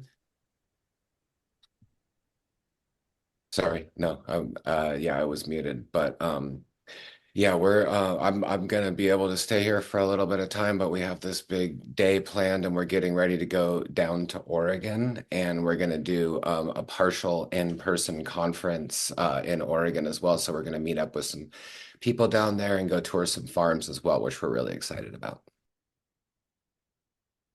Beautiful. Go ahead, Wade. I'm doing okay. I'm holding fast on the idea that my spirit and my soul, my heart, are doing just fine. It's my body that's wrestling with the reality of my condition. I had a really interesting experience last night. For a little while, a tooth in my mouth has been bothering me, and Monica offered to make up a clay mixture with some essential oils, hello terpenes, put it on the tooth last night, and this racing heart rate thing that I've been dealing with for months disappeared. Now, I don't know if it's because the broken tooth, it's broken below the gum line and kind of hanging in there. If the broken tooth has gotten infected, and that's why I've had all of this racing heart thing, but I've never had a temperature or a fever that would indicate that, and never had elevated white blood cell count. But I'm really intrigued at the idea that if it's not the toothache that's been triggering all of this rapid heart rate thing, that the essential oils that Monica incorporated into the clay had an effect on my body that allowed last night lots of moving around and sorting out what the heck was going on. The highest heart rate I saw was 85 beats a minute, which is, for months, that's been in the normal range for me. And that was the very highest. So I'm really fascinated at the terpenes that were in that clay and their effect on my body. And if it's not the terpenes, then it must be the tooth, in which case I'm going to see a dentist this week. Maybe it's the Other than clay. that, Wade's doing pretty good. Awesome, man. Well, thanks for sharing that. That's wild. I'll never forget visiting John in the hospital with the terpenes and putting he had just had like spinal surgery, and I was putting terps under his nose, and when I put this, like, I think it was purple punch, Purple punch. he just like sprang up almost. It was like, dude, whoa, what the fuck, bro? Like, relax. You're in the, like, you just had surgery on your spine. Took my pain away. It took my pain away. And so when I started really looking at how terpenes were really taking a look at how THC modulated that effect and that purple punch, there's just, it's like grandma's apple pie, right? Old factory. It really just took over the sensation that is all I could think about was that smell and that flavor. So I didn't feel the pain. So it was just that was the near association or something like grandma's apple pie that was able, and that's what the best thing is about cannabis, is it takes it to a place where it brings us to a place of relaxation or a terpene or a smell or an incident and stuff like that. So it's a major anchor for me. And I love it because someone brought some weed to me when I was at the event at Grow Up, and I'm like, whoa, what is that? And I'm like, grabbed it from him. He goes, oh, that's a purple punch. He goes, here, have some. And I'm like, thank you. I know that's my flavor. All right. So there's certain flavors that are going to work for you. When you identify that, then that's your best friend. His best friend just showed up. Zachary Pierce has a question in the chat room. He thinks it might be for Wade, but I guess it could be anyone. Hey guys, I have a question for Wade, probably. What are the pediatric issues that cause people to say that cannabis shouldn't be as commonly used for kids or with kids, like Motrin or OTC cold meds? Well, I'm not a doctor, but in working with kids, I've always been amazed at how easily doctors and family members are down with giving heavy drugs to kids, but they shy away from cannabis.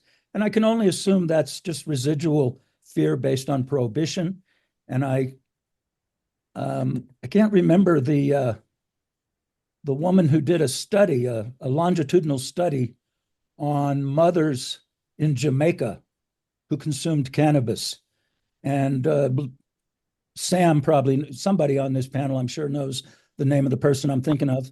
But what she found, go ahead, Sam. Reuben. Thank you. Sarah Reuben. Yes. And what she found again and again, actually better outcomes for children whose mothers consumed cannabis while they were pregnant and nursing. Just got to say, it probably has something to do with the endocannabinoid system and providing phytocannabinoids to these children. And one of these days, we're going to get over the fear that's residual from prohibition and the ignorance of misinformation that's so readily provided by certain people in our culture. Public Health Institute calling you out. Anyway, yeah, there's no question in my mind that cannabis has far fewer adverse effects for children than most of the over-the-counter and prescription drugs that are given for everything from a head cold to epilepsy. And I'll shut up now. I don't think anyone ever needs you to shut up, Wade. I mean, none of those drugs that were just mentioned cure anything. All they do is mask something until your body somehow, after being stripped, those drugs go into your biome and they strip your lining of your intestines and they strip the lining of your stomach, which completely affects your body's ability to cure itself, because your body naturally is ultimately the only thing that can cure you. So you can use things to mask yourself to give you, a little bit of rest so that you can maybe build yourself back up, or you can use herbs. And it's unfortunate with cannabis that it's not just the stigma, it's the continuation of doctors putting a line in the sand. And this happens all the time. Oh, I'm super open to cannabis. There's a lot of people that do it. All I ask is if you work with me and you take my drugs, you don't do those. And we hear it all the time. It's nonstop. So it's not just the stigma, it's this constant repetition of doctors coming in and really giving us an ultimatum that says, hey, we don't support this and we don't find any value in it. Meanwhile, on the flip side, there are people and families that use cannabis the whole entire pregnancy. In many cases, it's generational. People may not talk about it because you become a target, but in some cases, cannabis use is generational. And often, if you combine that with organic food, a healthy way of life, spring water, you have an extremely good chance to heal yourself and your children. Not everyone can do that. I know that, but it can be a goal for you to shoot for. But I would just encourage people to trust in cannabis as medicine. Finding the right dose has been talked about a million times on Hash Church, and I feel like that's extremely important.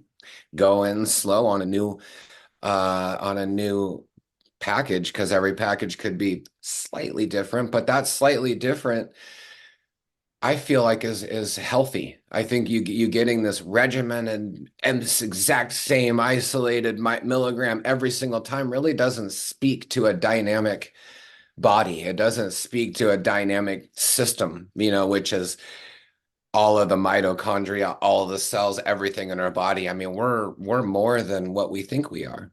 So we feed our soil to have healthier plants. We need to really envision feeding our biome and our neurology and our cells in order to really truly empower ourselves to become, resilient. Beautiful, brother. Well said. Well said. No doubt about that. Everything's connected. Got Mojave and Chimera in the chat, in the YouTube chat. We got 332 people watching live this morning at 10:21 a.m. Beautiful day in British Columbia. Is it still a heat wave down in California, Wade or Etienne? No, it passed. We Carl came back in midweek, and it's been beautiful and cool. There was the northern lights were out, so there was that. But no, it's haven't smelled any smoke here in the Bay Area. We've been very fortunate this year, and hope it stays that way. But of course, we toured various farms over the weeks, and plants are looking good. It looks to be a solid, outdoor crop this year for sure. So very happy to see it, smell it, and look forward to smoking it in person soon. But that's our visuals. How about you, Wade? How's it up on the mountain?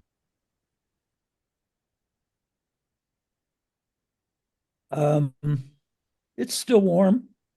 The temperature got down to around 50 Fahrenheit last night. So, that's pretty okay by us. Beautiful fall. And the few cannabis plants I've had the opportunity to visit with this year are looking very happy. I'll say it like that. And of course, all of them are outdoor plants. It looks like it's going to be a good year for California cannabis. At least in Nevada County, that's the case. Hey, Colin, it looked like you went to Taproot Farms and saw the family over there, and we really love those guys. And how was that trip for you? It was awesome. So we've been chatting for months about collaborating and doing stuff together. So my cousin and I went over there to kind of analyze the farm, check on their practices, see if they were what they said they were. Totally are what they say they are. Great guys, great people. Love to get them certified. I think that we talked about that. So I want to talk to you guys about that. And they're really open to it. So there's just a few things we got to do on the farm I saw, but not too much of a heavy lift, I think. And they're just great people who care about just care. I think that's just the word. I'm not saying there's not people that don't care, but they're actionable about the things they care about, and they're actually doing them. They're composting. They are doing what they say they're doing, much like all of us. We really put our ethics into action, you know? And I think that's what I saw. And my cousin said that to me when we left. He's like, you know, the biggest takeaway here is that I see they care. And that's, you know, we don't see a whole lot of that at a lot of the farms we've toured, although they care in different ways. So I think it's really inspiring to see like-minded individuals. I'm excited to be working with them. We're going to be doing some collaborations moving forward on genetics, and it'll be fun. Um, so you know, we need more of that in every single market. I know Bryan's doing a lot of that work too, which is amazing. And we all need to stick together and work together and continue to work together. And you know, I want to work with Bryan too and bring him into New York and, you know, do all the things that we've talked about over the past year, Bryan. And it's just been slow going in the market, as you all know, but it's finally here. And I know my team is ready, and we have our lab up and running, and we just took in our first batches. So it's becoming real. And I think that there's others out there that we can bring in into the fold for regenerative agriculture and regenerative practices that allow us to kind of go and change the needle, you know, towards what we believe is a better future. And I think that's the underlying theme here is we have to assess where we're at and understand that there's many ways to get to where we want to go. However, there are really thoughtful, important steps we need to make in agriculture to be able to do that sustainably and respectfully. So that's the number one thing that I think I'm excited to see. But they're just awesome guys. All of them, Josh Lee, yeah, Travis. Travis, yeah, those guys and the amazing food production. They're growing organic food and marketing it. They also have some really interesting gathering spaces they were telling us about where we could potentially do events or something. So you may have checked that out, and that's really cool too. Yeah, we talked about that actually. I said, yeah, there's so much to catch up on, Josh. But Fair I enough. was, We'll have time. We got to get you on a phone call. Also, Bryan, best friend, we got to get you on a phone call. We're excited about having you in the conference as well. And also, yeah, I mean the crazy runts, the LA Kush crazy runts cross that those guys made this year was like whoa, and we there was like I love that bluish bud that's like b blue, and then it's just got the silver crystals wrapped around it and stuff. I don't know. The Grateful Breath that we grew is very similar to that, and I just think it's a beautiful look. And it's yeah. So exactly. So the KR3, I checked out the gelato that they have coming down. The super boof. I mean, all of it. So the Orange Madness from the year before was really good. It was an orange creamsicle. yeah, And we the green actually Pinot was super nice. The purple one was like not as dynamic, I didn't think, but it yeah. was. Yeah, no, it's funny you say that. We all were sitting around a table trying all that. And the KR3 is actually what is the reason we all connected. Like we met Yeah, at an event, and he just handed me two sample bags, and I you're like, whoa. literally like running across the event and being like, "Who is that guy? Where is he? We got to talk." Because you know it's very I'll be honest. I encourage everyone to give me herb because I want to try their work and understand where everyone's doing. There's very few people that hand me herb like that, Yeah. and you know, it's just checks all the boxes. It's really delicious, and you could feel when you try it the care that went into it. So it was real headies, and it's awesome to see that because that's what we all are after. You know, it's They won cool. a bunch of awards for that I saw recently at some event there. Yeah, so so the New York Small Farmer, I'm on the board of directors that works with all the small farms in New York State. We held an event. They won the Harvest Cup on Hmm. flying colors. Out of all the entries, they were the best, I think. So they're just doing great work. So, and I'm sure there's more growers out there, I'm sure that are listening that you know you're getting ready and getting going. So can't wait to see you guys out here and contribute because we need more of it. There's been a lot of difficulty with remediated cannabis in New York State going to market. So it's been tough. Spectacular. Chimera, it's nice to see you. I hope all is well with you. Everyone, we're gonna take off now. I gotta get going, and I really appreciate the time. If anyone's interested, please check out our website, our page and the Five Elemental Conference. I think it'll be very valuable. I hope everyone's doing well. I hope your families are doing well, and I hope you have a wonderful day. Take care, Thanks Josh. for coming up, Josh. Appreciate seeing you. you. Say hi to Kelly. See you soon. Thank you so much. Welcome, Ryan and Bryan. Ryan and Bryan, both popping in at a similar time. Look at you guys. Names that rhyme and so much in common in regards to loving dank weed. It's true. It's true. I just was gonna chip in that I heard good things about Taproots also from some musician friends of mine, Collin. Yeah, Yeah. your buddy Van. Yeah. John yeah. Brown's buddy is back on the circuit here from back in the day. So And we I got to won't catch say up. more, but yeah, we should catch up and talk. So a lot of Yeah. different moving pieces with art and just nothing but good things that I hear about those guys over there lately. Yeah, they're one of us, man. Cool. If you guys are listening out there at Taproot Fields, you guys are blessed, and it's amazing to be amongst everybody and inspired by one another. So thanks for caring. There's a lot as of I good said- people out there when you hone in on them, There's a lot of good people out there, especially it's easy to complain about a bunch of like bummer people that we find in our industry because there was a lot of them there for a while, but there's like a pretty cool core group of awesome people that are really into doing good things and are really into like sort of using the plant as a guiding light, and that's I just appreciate those folks out there. Take it seriously if you're gonna take it. That was just the bomb rip. Beautiful, taking it and imagining a future, a flavor. I think it was the masterpiece. Some of the new flavors out there. Yeah, I saw that from Best Friend. I saw Chimera showing up his. What would you guys have out there? This is some GMO by gas mask, just some fresh, newly cured melt. So this is actually my new little Piatella baby that I'm working on. Just whipped up this morning.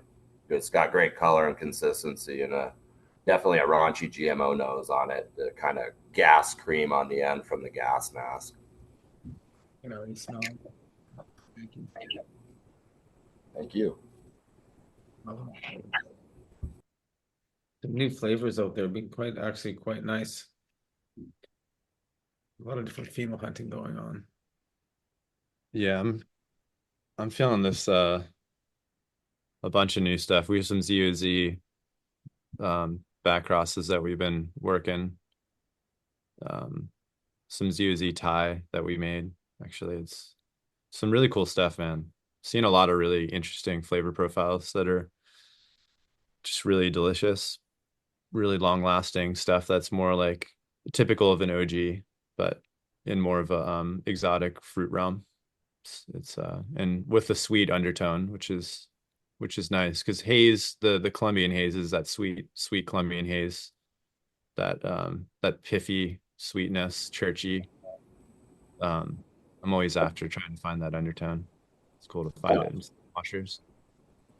I'm trying to look for that too. I got a little bit of not the same piffy, spicy haze, but I have some input from Ghost Train Banana sherbet. So I'm not as familiar with that. It definitely adds a lot of like strong profile in on the haze side, but I'm lending it into the washing plants. Definitely seeing like the strawberry profile, Collin, with the, it was, I guess, my strawberry angel food, which went out to a Trop F2 with a ZBX on it. So I'm seeing some like Candy Z pop onto the strawberry banana tangy, some G13 Widow forum cut back in. So it's a big mash that makes it up. But I'm definitely seeing like a little bit of that haze input that comes out really complex, almost light spice on the fruit. Yeah. And then I was actually, wondering what you're seeing, what you're feeling, what kind of new turn into the gas, fruit mixed together you're feeling? Yeah, I mean, I'm really into this sweet undertone. A lot of like the old family farm, the strawberry cough stuff. That that stuff seems to have this church vibe to it, and any outcross that we make with it does that. So we're hunting through a bunch of that kind of that to select something for commercial production. We also we have like I said, the ZOZ outcrosses. I have a couple of the stuff we didn't run of it here. Just pull up some of the, and then also Nag Champa. We've been running a bunch of Nag Champa outcrosses. Papaya, strawberry, banana. And then this whole bag here of stuff. We've been like, yeah, the Zeet Papaya ZOZ 3.0. That's really fire. The Blueberry Thin Mint times OGKB. That's really good. We found some excellent phenos in there that I think will live on, and I should give you a few cuts of that. And then some Fig Widow times Skittles times skunk. We've just popped, so I'll see how that goes. The Fig Widow to me was like, I don't know if anyone remembers that, but that was a really good hearty one that was really good for outdoor. So I'm hoping that we find some strong offspring and influence off of that. But I'm also like I keep thinking about that one that we washed together. It was like 7.5%, but the terps were just like just wrong, right? Like we didn't like the terp, like no one wanted it. They're like, that's just, I don't know what that is. That was a Romulan BX4 on sour best shit ever. And So like no terp. I just had some hash chocolate made, actually hash chocolate bars where I'm actually eating it. yeah. Yeah, it was like easy to blend in, not terpy. But the hash up from it, I mean, Marcus was so clean, man. Like for whatever reason, it just was like some of the cleanest. Like I took, my camera to it, and we've all shot a lot of hash and no cleanup. Like I just looked at it, I was like, wow, this is That's like, a good breeder. yeah, it's a good breeder. So I'll have to dig back into that. You really should remember the children, and I'll dig back in. Yeah, and then the gas mask, that's one of my favorites from you. I think that's the flavor profile on that. As you continue to outcross that, I think you just got to find the one that dumps and then checks every box. Yeah, that's why I did this Gazmo project. I actually went with like a new back cross new IBL line, which was, male progeny BX2 gas mask on GMO cut last year outside. And I'm just like testing it out. I even went back into the mom again from that progeny. So I have some cool stuff to share with you. Yeah. When we meet.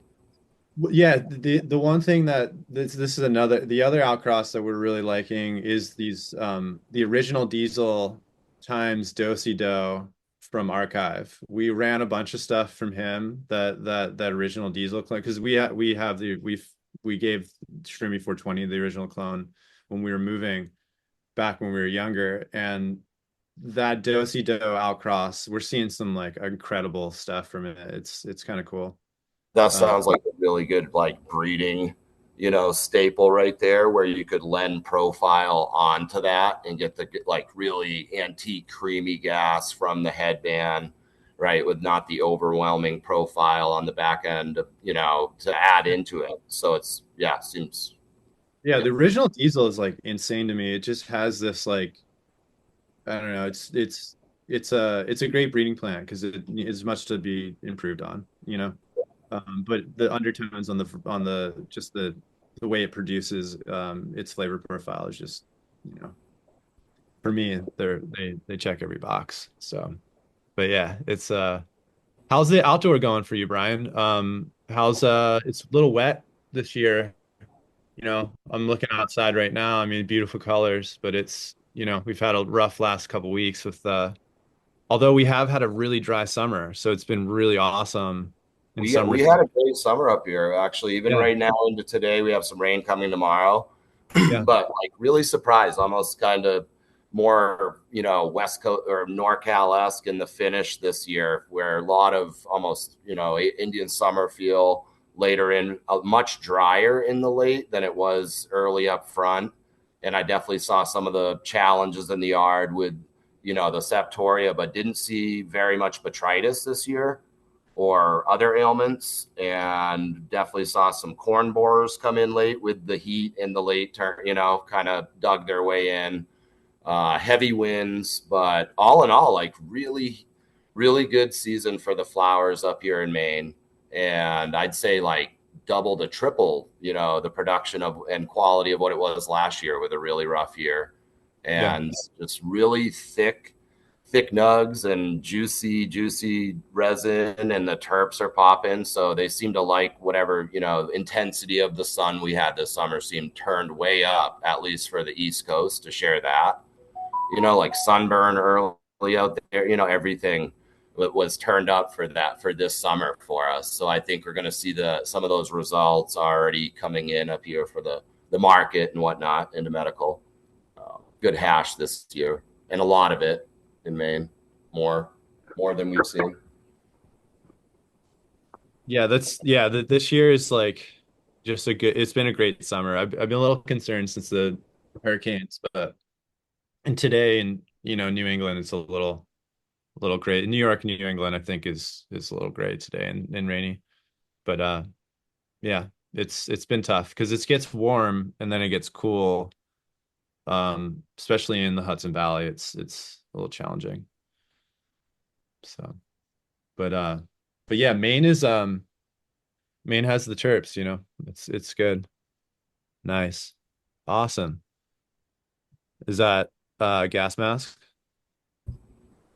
This here is a strawberry smoothie band, like one of my winter plants. This year I found a couple, Collin, out here that were like just really resistant. I didn't crack beans until May 5th. So I tried a little later in just to see like what happens. But anyway, this was a winner that just threw big later on, big enough, like a 3-pounder, for a late start. And what I paid attention to more this year, I was going to like share that in as far as what can lend, I think, into production for sure, but also home growing purposes with the breeding, when I'm definitely like a lot into breeding my own plants for personal use, for my own, and then outward to other friends with this, yourself, those who love it. So with like the home breeding side, I'm trying to go a little deeper with the production time that it takes for these plants based on like leaf to calyx ratio.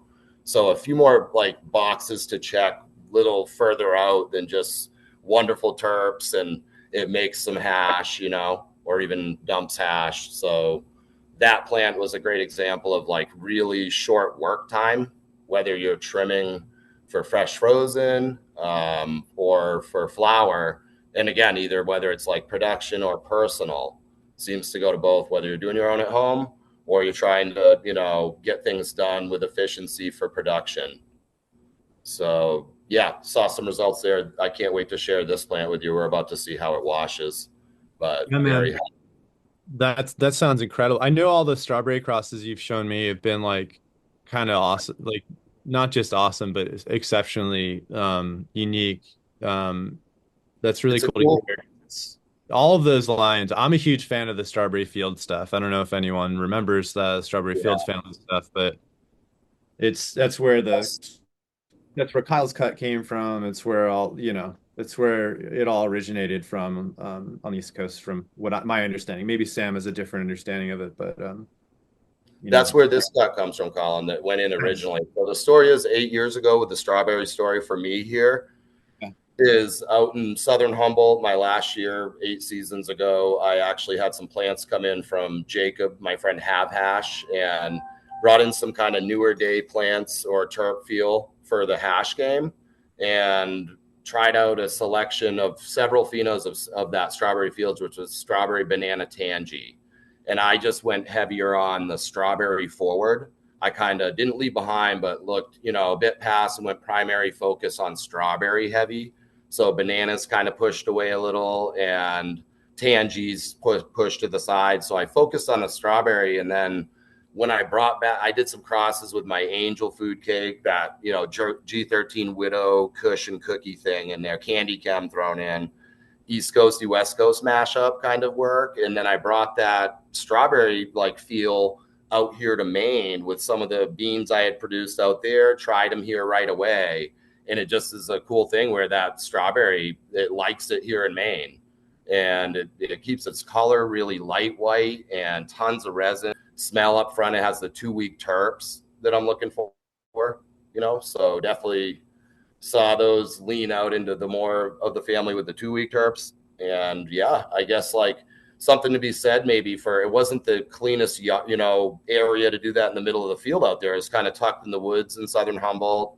Definitely had some of the, you know, blight creeping in issues at times by the end. It wasn't the most optimal feel for a field, but it lent really well into what seems to be like resistance factor into the breeding from out there, a different region out coming to here, bred outside. Yeah. So a little bit of info back out, you know, to promote that kind of like proper breeding done from people shared in different areas. And Sam would be, yeah, one to, you know more on this, how this works and what he's seeing.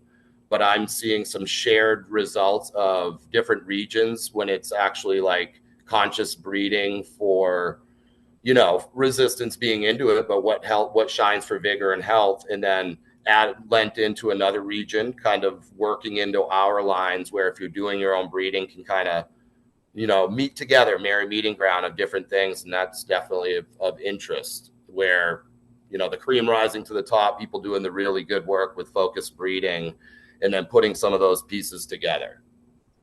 Yeah, no, that's great, man. And you know, as you work towards that, you know, I've definitely seen the evolution of it, and it's been cool because each time it's getting better and better and better, and it's only going to get increase. That's really cool. Awesome. Yeah, it's going well. Well, it made me want to smoke all of those things that you were mentioning and talking about. People ask me all the time what my favorite flavor is, and lately, like really and truly, it is whatever was grown the best, whatever was allowed to express the best. That is truly my favorite. And I just I have a deep appreciation for people that somehow have a savant relationship with the plant and can get it to do things that other people can't seem to do. So shout out to the far and the few, the true 1%ers. Appreciate you guys.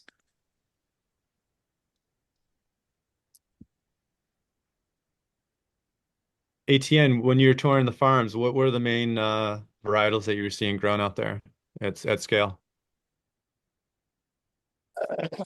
So many.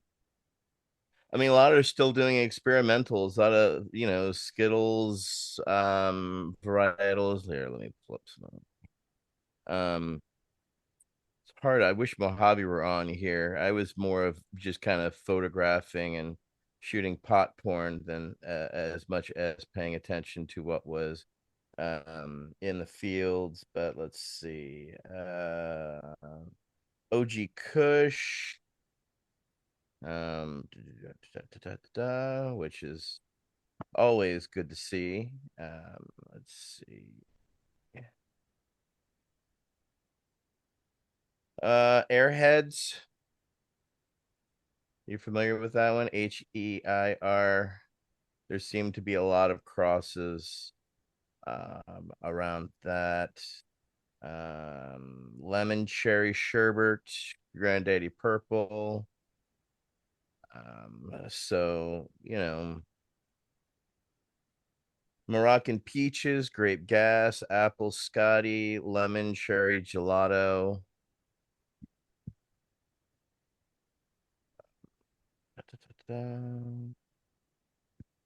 Cereal milk, Durban.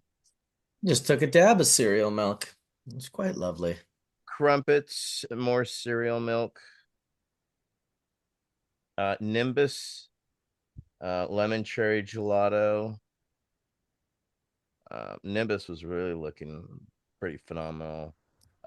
Certs, a lot of certs, pink certs, and Moroccan peaches blends. So yeah, it runs the traditional as well as the new.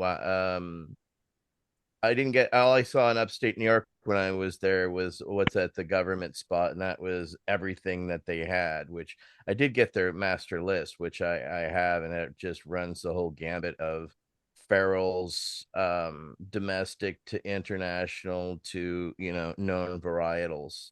So it's just rather fascinating. What's going up in upstate New York mostly? What are you seeing, Collin? Um, a big gamut of stuff. It's we're so connected now. It's like everyone wants to say they got this or that, but at the end of the day, they're like at scale, they're like, oh, I'm growing GMO or I'm growing, it's like it's fun to see because as individual as we want to be, there's like crazy herd mentality in terms of just commercialization, so people are not willing to take their own steps forward to select their own moms and then find that particular mom. And, as we talked a So lot about, they're limited to buy what's available, the clones that are available on the market, as opposed to creating new genetics. Is that what you're stating, or? what I'm getting at is there's some people are going super left, meaning like they're working with just their own stuff, and then there's others that are just working with clones that are available in the marketplace. And we can all argue, oh, that's problematic to be going with your own stuff because you're constantly searching. But at the same time, if you're really in tune with what you have, it probably could work out for you. So if you're constantly like asking for that guidance, maybe not so much. So that's where Here's the problem. Here's the problem. Yeah. When you guys talk about plants, Hmm? you use these like very descriptive words and like really ethereal terms of like what is what. Like you don't talk about plants in the terms of like what their actual chemical makeup is. Mhm.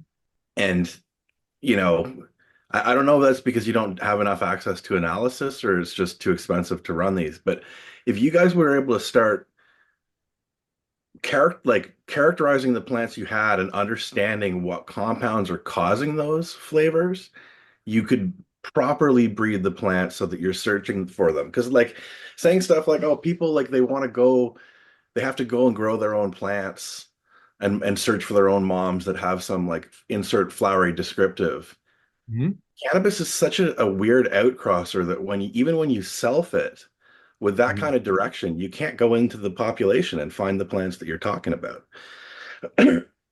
And it's Well, partly because everybody that's breeding the species, like this is just the reality. Like I'm not cutting down anybody specifically, but the way that people are breeding, they're just crossing random stuff to random stuff. And that leads to like these massive polyhybrids that segregate when you start looking in the offspring. And people can't find the plants that you guys are talking about or describing, right? Because they're just so random in the offspring pool. right. And So yeah, and so like and so you should be able to grow a GMO on scale because GMO is just a scent profile and a cannabinoid profile, right? But that stuff is inherited. You can breed the plants in such a way that those traits are inherited reliably. Okay. And then it just is a matter of taking that background plant and improving all the other characteristics like yield and resistances and like all the important plant architecture traits, right? So sure. Well, to speak just before we get too far, I just want to speak on one thing. GMO is a phenotype and a chemotype of a particular set of a population, right? So let's just call that out. So what I'm getting at well, is it's with no, but you. it's a cultivar. It's a selected individual that's As genetically unique, right? Like this whole it's a well, phenotype it's of a ChemDog, it's vine. Girl Scout cookie times ChemDog, and I think what we're both saying this similar, basically the same thing, saying it differently is what I'm hearing is yes, I agree with you because I agree with you, but I also think it's important to call out in the United States, we have clone houses that have these distilled down selections as we're talking about that Sure. are so-called proven. But to your point, if you don't know where it came from, you may not be actually growing GMO. You may be growing a chemo type like 100%. it, but at scale, if it's it's not not the a one, chemotype life, though. if you're not growing that Listen, particular when you're talking about phenotypes, like Mhm. everybody kind of gets wrapped up in this term phenotypes. You Mhm. can't, if you have like what's called a strain, or really it's a biological type, right? I hate the word strain. You know, I'm going to go on about it all day, but uh, um, it's because it's not a descriptive term. Like something that's a strain, like in biology, something that is a strain, when it reproduces, that biological type that identifies the thing comes back over and over and over again, right? Right. Like it's always present in the offspring. It is the offspring. That's the Sure. definition of a strain, is something that when you reproduce it is the offspring are like the parent. Okay. And we know with cannabis that it doesn't do that. Right. And the reason is it doesn't do that is because it's like, I mean, you might find that individual somewhere in the next generation. But when you're talking, if you're talking about phenotypes, it's not, right? Because you can't have different phenotypes within a strain. It's one biological type, right? Yeah, but there are the expressions of those plants say, and then here's the other thing that's complex, right? It's And we'll not, just but we're not talking about, it's not the expression that changes, dude. Like if it was, even if it was the expression, you wouldn't have different individuals within the line, right? Expression related to environment applies to the whole population, not individuals, right. We're right? saying So this. that's why the word strain is wrong, okay? No, it's not So wrong. Just different understandings, different approaches. There's a no, scientific it's approach, and no, there's a it's field not. approach. It's not different understandings. There are. The word strain There doesn't are. apply to plants. I'm sorry, like it just doesn't. It's not And it, sorry. It's different understandings. For Yeah, how well, we. I think what Brian's respectfully, saying, like I think I'm what saying this with all Brian, respect, dude. No, I understand you. Respectfully, different I think understanding means you don't understand what the word means, because that's what a strain is, right? so. Like Ryan, strains is not an appropriate word to Right. use for plants because yeah. it's just not. Like the people that I'm not trying to be a dick. Like I'm talking about the facts of what it is. Okay. So I don't think anyone's disagreeing with you at all. I think what Brian's trying to say is that we're so far, the genie's so far out of the bottle that we still have so much to go in education. To your point, Ryan, like the vernacular that we're talking about right now, we don't even have the right terminology down for everyone yet, right? So that's a problem.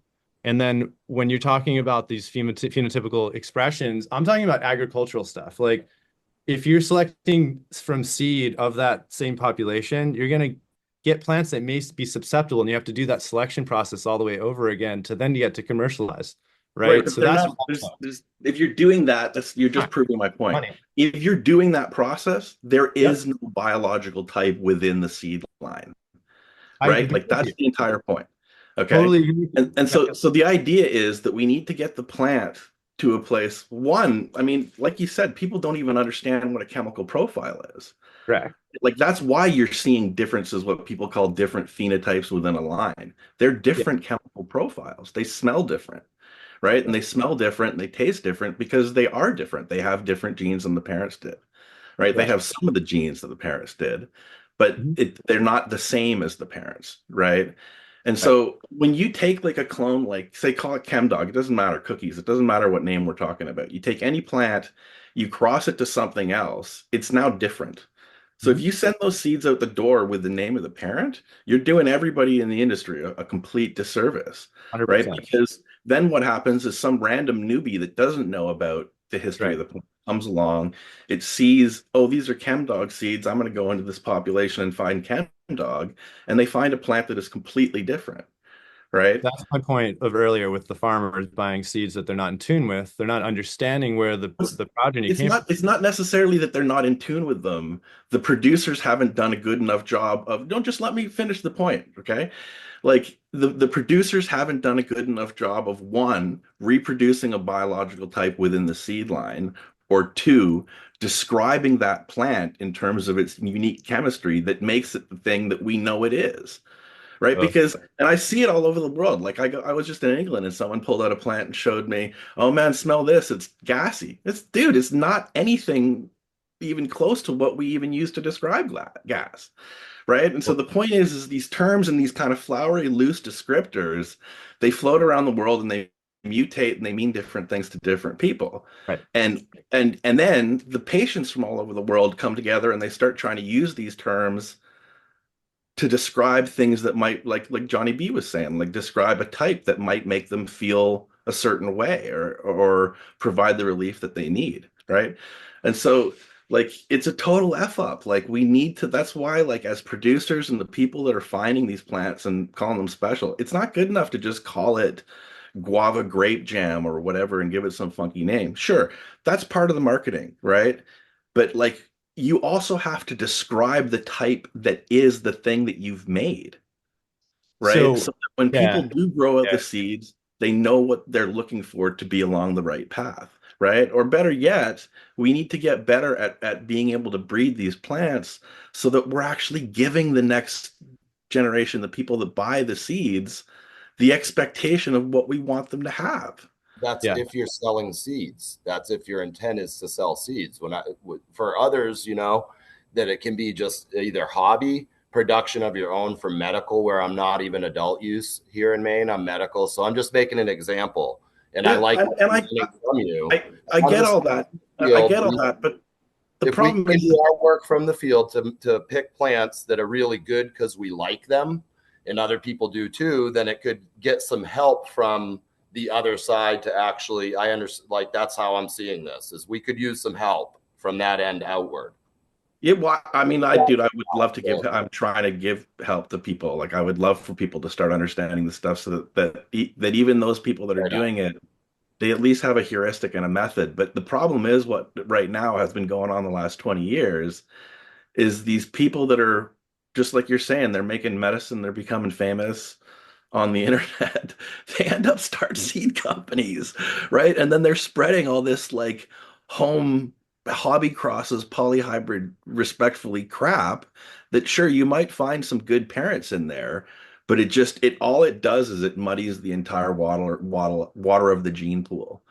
It also makes it extremely hard to breed with multi-poly hybrids because if you're looking for F1 vigor, F1 fire, and you don't know what the background is so that you can get two different backgrounds, you're not going to find F1 vigor. Sam, it hit me. I was thinking about, all these projects that we have ongoing that I've talked to you about.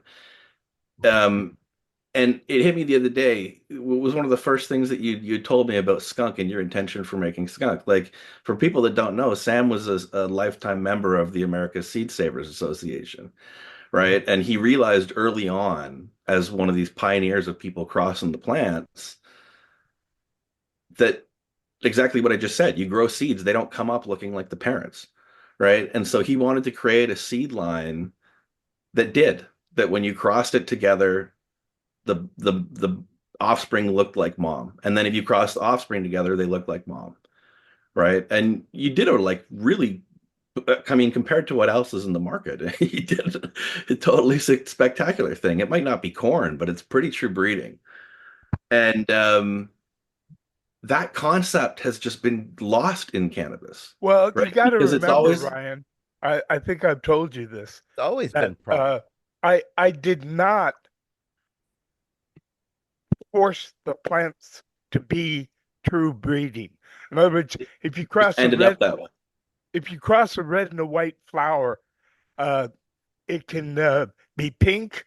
But if you cross those two of those pink ones together, or one of them because they're probably perfect flowers, they'll segregate out into the red and the white a lot of times, unless they're codenominate.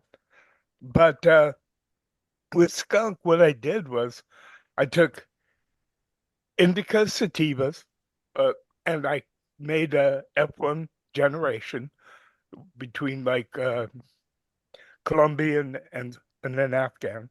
But I also did it with a bunch more hybrids that I had made, and hybrids of other friends of mine, the F1 hybrids. So I grew those. Then I made F2 seeds from them, and I grew those. And they all segregated to fuck, to be honest, except for skunk. I mean, it barely segregated it at all. So instead of doing 10 years of hard work, I, use skunk. Yeah. So was that the heterozygosity of that particular population that allowed that to happen, you think? It wasn't it was I don't know what to say because I had tested skunk at a what's it called, Ryan, where they test for the copies of chromosomes and stuff. I Oh, forget. flow cytometry. Yeah. Yeah, flow cytometry. And it turned out that skunk number one was more uh, homogeneous than any of the northern industrial hemp varieties here in Europe. From For what example. generation did they test it? What's that? Which generation did they test? Like which line did they test? Well, they were testing the seeds that I was selling, which was coming from two clones that I had selected here in Europe, but I had stealthed them for about 10 years between sweetening it up and selecting for branchiness and resin and blah blah blah, flower to leaf ratio. And for clarity, you mean selfing on a population level, right? Yeah, selfing on a population level. Correct. And then when I finally got clones that I liked from a 20,000 seed trial grow out, uh, I picked out 10 boys and 10 girls, and then the next year grew those and found out which ones of those two had the best specific combining ability for the traits I was looking for. Yeah, and everything you're saying right now, I mean, part of the problem is that that work was pre 1998 Dutch law, right? So there was Correct. Yes. And not you only could that, but the yeah, people just don't want to work on the scale that I was working on. I was taking the best that's of the best of the best. yeah. It's expensive, man. That's where my problem is. Like, to get back to your question, Chimera, is like, Ryan, I I send everything in. I get samples of everything and then I compare it. I look at the genome. Kevin works literally closely with me and we have deep conversations about what could possibly be a good pairing for things. But I still believe after all the years that I've spent doing this, that it's still very much still sort of a shot in the dark in a lot of respects. I mean, you can get close, but Well, man, does it take you down new rabbit holes, right? Like new it's thing. trust me, listen, it's not well, it's the methodology that's the shot in the dark. That's the problem. Yeah, but Right. And process is process, right? So if you have a process, Ryan, you know this, you're a musician like I am. Due process matters, right? And you have to have controls. And to have controls in an industry like ours is very difficult without a huge war chest of money. So you can only do yeah, so much. no, I So and I get well, it. And that, that's you know, listen, and it's not a criticism of the individual. That's what I'm saying. It's a criticism of the method, right? It's a flaw because it's so expensive to do this work, right. right? Like Even the if you best, biggest breeders, right? Like we can both agree they're not doing the real work that you and I know that needs to be done. And it's part of, again, like I agree with everything you're saying. And it's part of why I believe that we need to continue getting people the legitimate, progeny, like, so they know if they're working with ChemDog, it is ChemDog, right? They deserve that because yeah, well, I if mean, What is ChemDog? Is it a poly multi hybrid? it has to be, Sam, because it's a bag seed, right? So That's what I'm presuming. right. So they were if in, yeah, I would say they were in a chemical family. They had certain chemicals that I only saw the three, right? I saw the Chem 91, the four, and whatever the other one was. Not Chem MD 91, and then MD, there's two MD. other ones. Anyway, but it's yeah, but it's They similar are they to are within a biological or a chemical family, but they're missing certain traits. So to me, that says that that the genome is segregating, right, at some degree. well, it's like the Um, sour diesels that I'm trying from people. It reminds me of when I was younger, when I would grow sour out and have a bunch of seeds and I pop them all. those same profiles that people are giving me flour of remind me of those seeds that I would pop as bag seeds that just didn't quite check the box. That they kind of looked like it, but it was little wonky, and didn't quite get there. Yeah, But and it listen, the enough, reason right? is that I harp on this stuff because I want it to be that way where Yeah. like and look, it's a huge issue for production. Like essentially if we're doing production based on clones, that means the world's gonna have HLVD, But right? We're gonna I don't think cost. that, Yes. I don't think that ChemDog has, maybe I could be wrong, but a lot to do with chemical anything. It's actually just like a cultural tag phrase from ChemDog, perhaps himself. Colin, you would know the story more. Greg, I So mean, it doesn't have much, Greg, it doesn't have to do with the chemical compound. Dog is old dogweed from the lot days, the old DOWG dogweed. And then ChemDog himself was on the lot. And I don't know where it goes from there, but that's his tag. That's Right. Greg's tag. yeah, And so again, like I don't this Cultural. is I like don't care a about, thing. I- Yeah. like I try not to care about the names of the plants. So Yeah, but people do.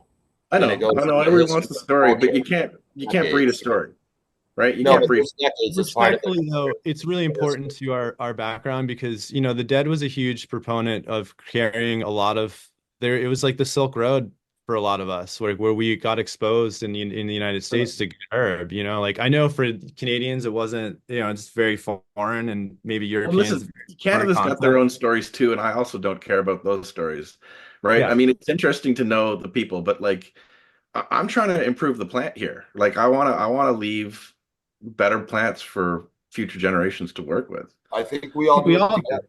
we I all think we all do. do it together. We right? all do.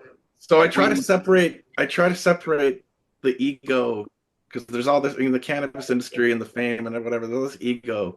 I hate that stuff. Like, right I on. want to talk about science and the plants and making the plants better, We right? can get And more. We for some reason, at the breeder level, like those two things, they just kind of like they can't get out of each other's way, right? And Maybe here's a good so for example, like, if you're a seed company or you're sharing medicine, great, share medicine, like whatever, that's not on scale. But when you become a seed company and you're actually like putting out a bunch of lines, Sam's known for one line, right? Like, yeah, sure, he brought a couple others and ushered some other ones, but he worked on one line for 10 years. You know, nobody does that nowadays, right? And it's like if people would focus on like, hey, I'm going to spend 5 years trying to lock down this set of traits within a seed line, that's an incredible genetic legacy for like tons of people to work with, right? Because now we have something that's like stable in one chemical sense, and it's not agree. that it's that hard. It just takes like a You little just bit. have, Brian, the trouble is you haven't seen my latest variety. It's skunk melon chocolate strawberry banana. Well, I was looking at your breeding facility early this year, so I know I know exactly what your latest project was. It is an interesting discussion that you bring up, Ryan, because it's kind of like where it's come from and the way a lot of people have been trained to do this work have not been, through the channels that you yourself have gone through. And so there is a different level. I guess we look to you and guys like you for this knowledge and this information because it isn't common sense. It isn't just like something that everyone knows. And It's there's different, anti-common. It's it's anti-common, anti. Yeah, of course. Of right? course. But let's make it common. Brian, Yeah. it's what spawned me, dude, was like I think because I'm so into technicality of music and inversions and how we can, extend things and just blow our own minds, right? And much like breeding, it's very much I live for that. Exactly what you just said, right? And I hate the sensationalism that's become of all the things that even some of the stuff I've done, like I hate it. I'll just say it out loud. I hate the sensationalism because really what I think we all want to be known for is the technicality and all the technical things that it took to get to that inflection point. And that's the work that's really uncool and just hard and lonely and honestly self-fulfilling in its own right. But it's necessary because to your point, we don't really have the right due process for breeding. And we all buy seeds and we all pop seeds and companies spend tons of money on cultivating things that sometimes amount to nothing. So I agree with you, man. And it's heartbreaking for me because I'm still fighting for that 17-year-old self, right? Trying to just live in that search discovery mode. But to your point, we've got to grow up and do it right and have the right conversations. So Yeah, I we can really and respect if your we point take of view, I'm trying to if say. we take the hard route, we actually end up satisfying the 17-year-old, I think, better, right? Yeah, That inner dude, I first said that to Kevin. the person that we were when we first encountered it. It's like you kind of want to believe that the world is the way that you think it is, right? But it's like when you actually get down into the science of the way the plant's breeding in the seed market, dude, it's I used to have it in my email signature. It was the biggest threat to the cannabis gene pool is the global cannabis seed market, Yeah. right? It's like the seed market itself is the worst thing for the plant. Yeah. And you guys aren't quite there yet, but in Canada now we have federal legalization, and so I start to think about these things on a different level. Like, and I see the problems with industry. Like, look, growing clones for production versus growing seeds are way better, Yeah. right? Imagine you had ChemDog in a seed or whatever phenotype that of a plant that you think is the ideal type. It's possible to breed seeds to be that way, right? 100% reproduce. Yeah. I mean, to your point, I've seen it, I've lived it. I mean, I populated, 10, 18 to 20, 2,200 square foot rooms with just seed, and I saw incredible things happen, right? And I agree with you. And that's kind of what spawned my at scale, like you're thinking. We need to think about this in a more broader sense. Because look, my clones didn't produce the same way those seeds did at all. I'll tell you right now. Wasn't even close. I mean, they're great, but not like that. You So get chemical uniformity. You don't get the performance of growing a plant from seed. yeah. And you know, on the economics of it, I mean, you run big facilities. Think of how much of a percentage of your facility is your mudge room and your mother room and your veg space that feeds the clone production. I And mean, then you got like potential for bugs in there, labor, viruses, viroids.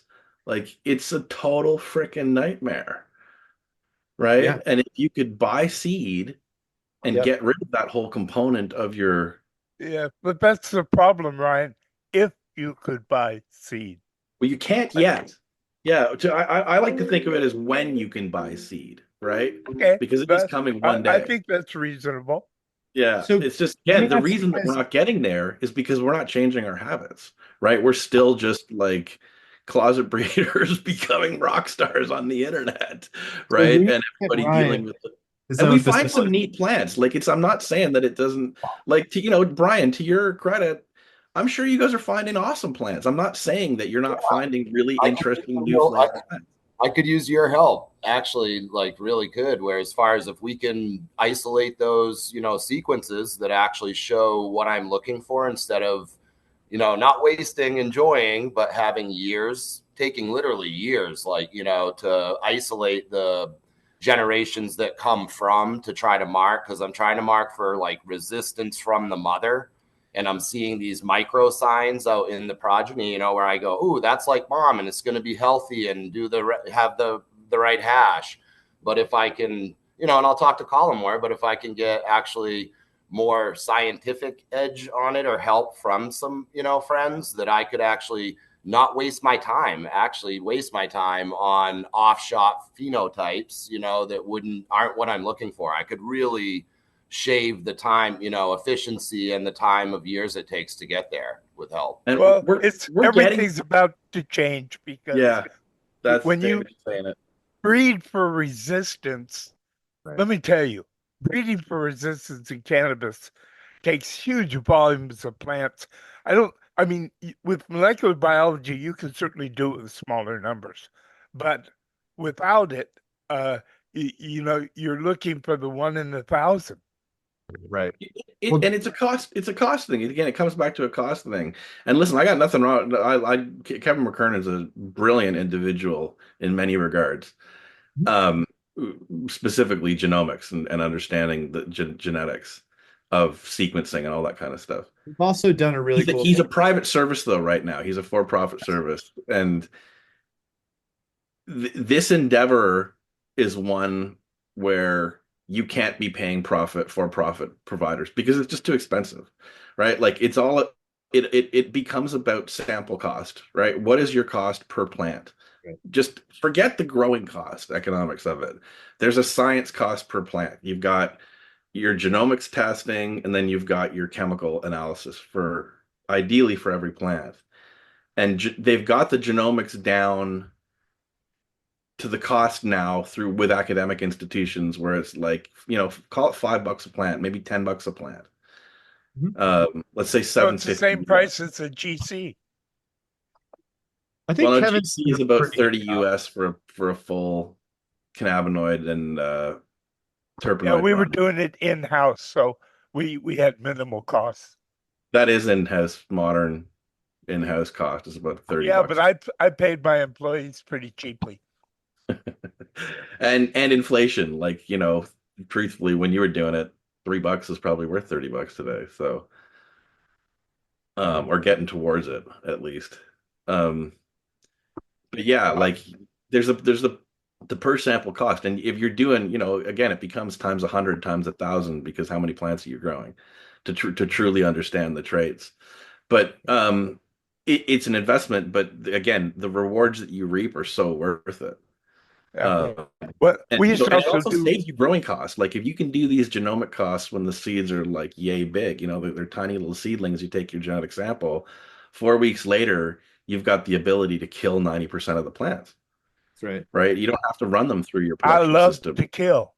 You do. I know you're like the anyway, I won't make that joke, but yeah, you have definitely killed more cannabis plants. It's funny. You changed my mind on that because I remember thinking to myself at one point in time, I don't like killing plants, and you said, "Oh yeah, I love to kill plants." It's like, oh yeah, okay. Color. It's only about saving the really, really best ones, and you got to kind of, Dude, it's I don't exactly know, what he get does off the with the light bulb. hash. I'll never forget the picture of after he cleaned out the sift and I went into his bathroom and threw like a kilo of it into his toilet, the chuff that was like small heads and non-heads basically. And he's like, this is what I do. Whoof, right in the toilet, flush down the toilet. I took a picture of that and it enraged the internet. Like the internet got so fucking mad at that picture. Well, I was just making water hash. Yeah, you were making water hash, all right. He's taking like the 1% of heads out of the sift and then just flushing everything else, like a kilo at a time. Like people were just like, you could see their souls just like cracking and breaking in half as they were exposed to that picture. Just I one of the I, many I good. remember one time burning.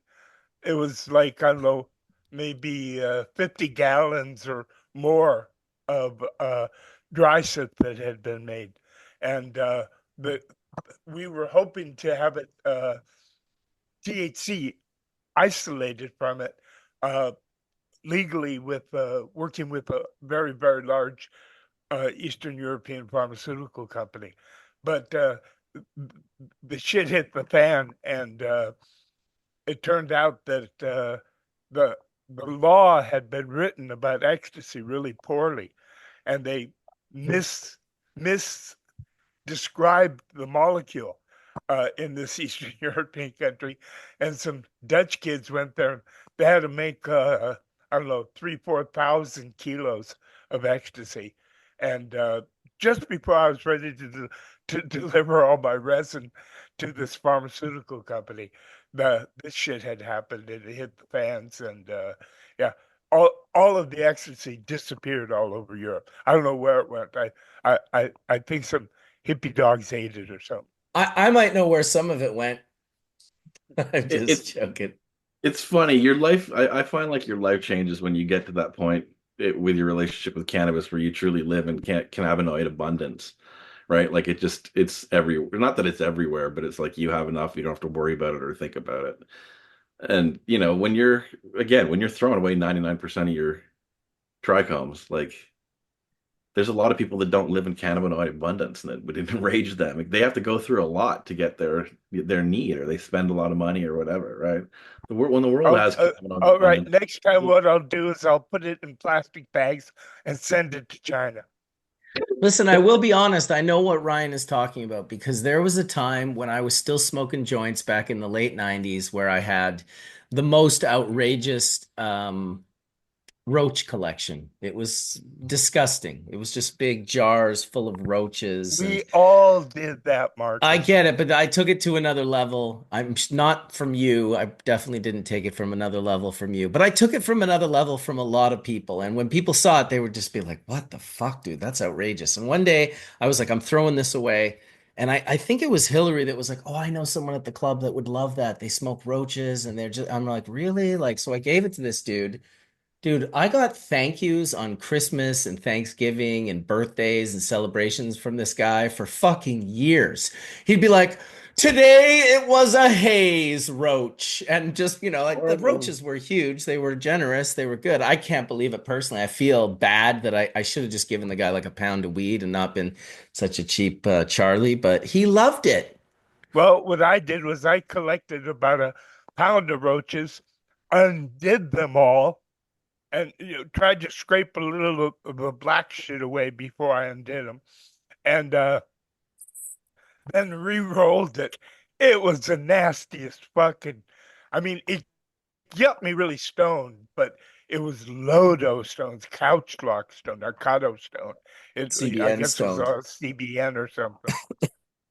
Wow, Jesus, think about the tar ratio to cannabinoids. I mean, from a health perspective, it's like, the way I look at it, it's kind of like taking your like Thanksgiving scraps and giving them to the poor, right? That don't have any food to eat, That's right? Like not, it's it's just not good. it's what's the sad part is that people can't they don't have food to eat. They don't have proper food to eat, right? It's The more solution like is giving cigar butts instead of throwing them on the street. You hand them to the bum. Dude, I'm telling you, I felt bad about it, but Hillary was like, "No, he'll really appreciate it." And I will say that I gave away pounds of oh, cannabis to the absolutely. BC But Compassion Club, so look, I it's a don't feel factor quite of as bad.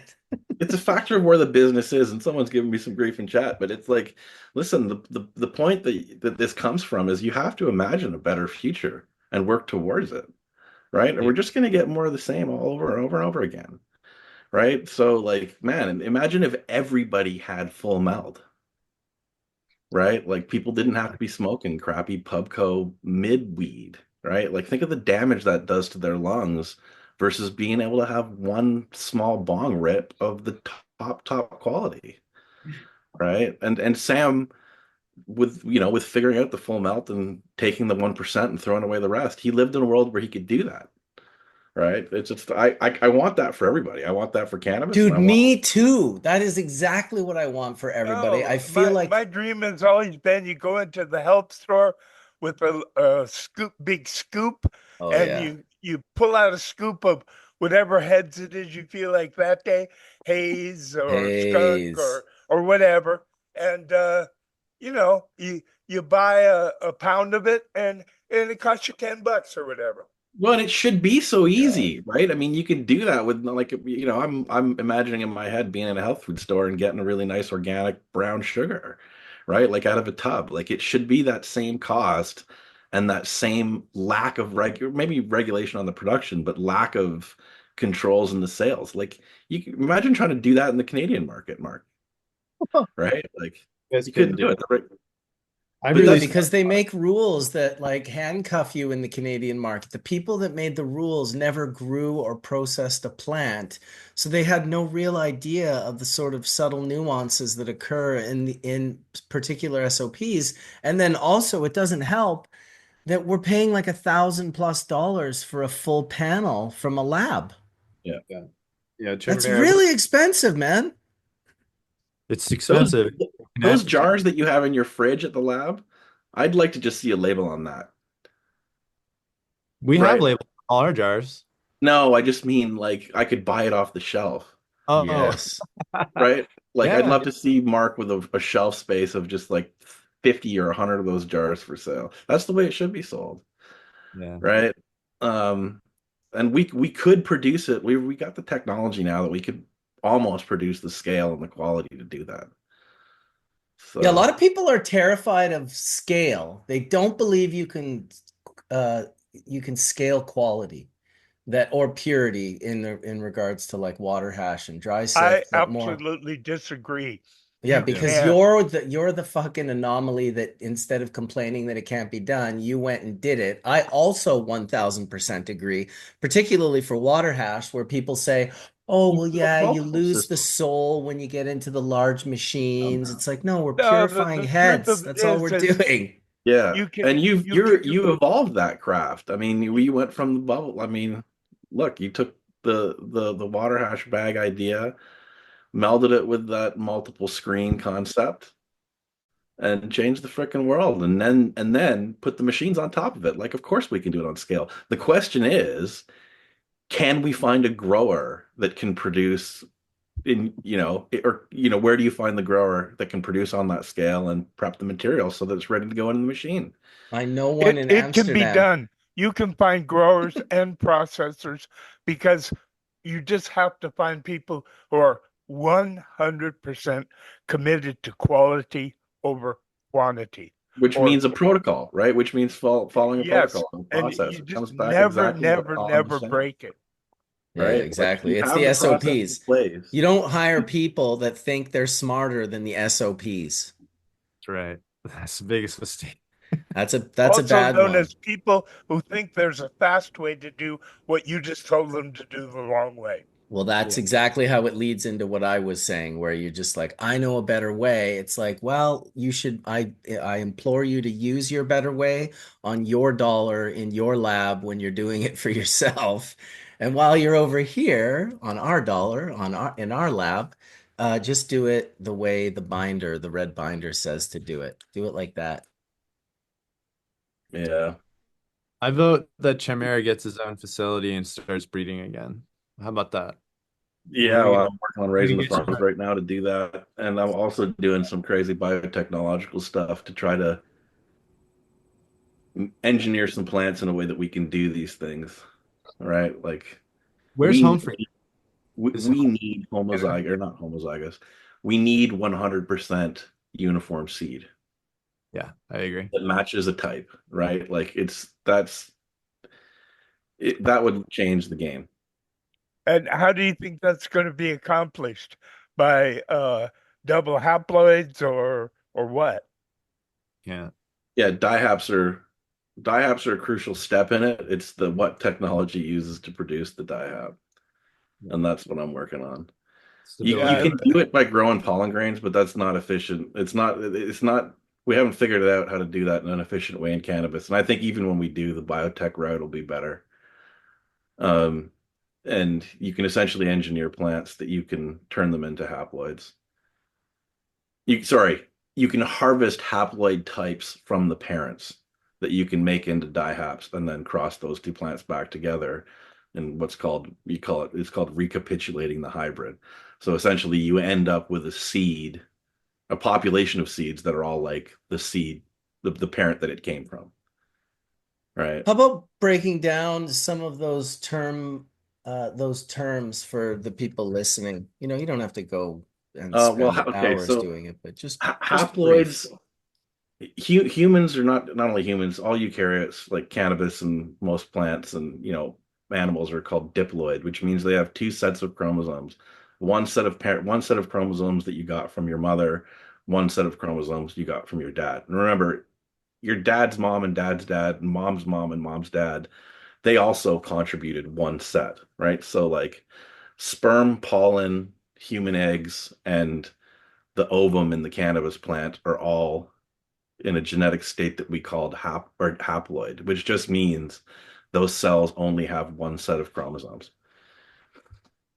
And so, all two sets of chromosomes in nature, especially with cannabis, is heterozygote.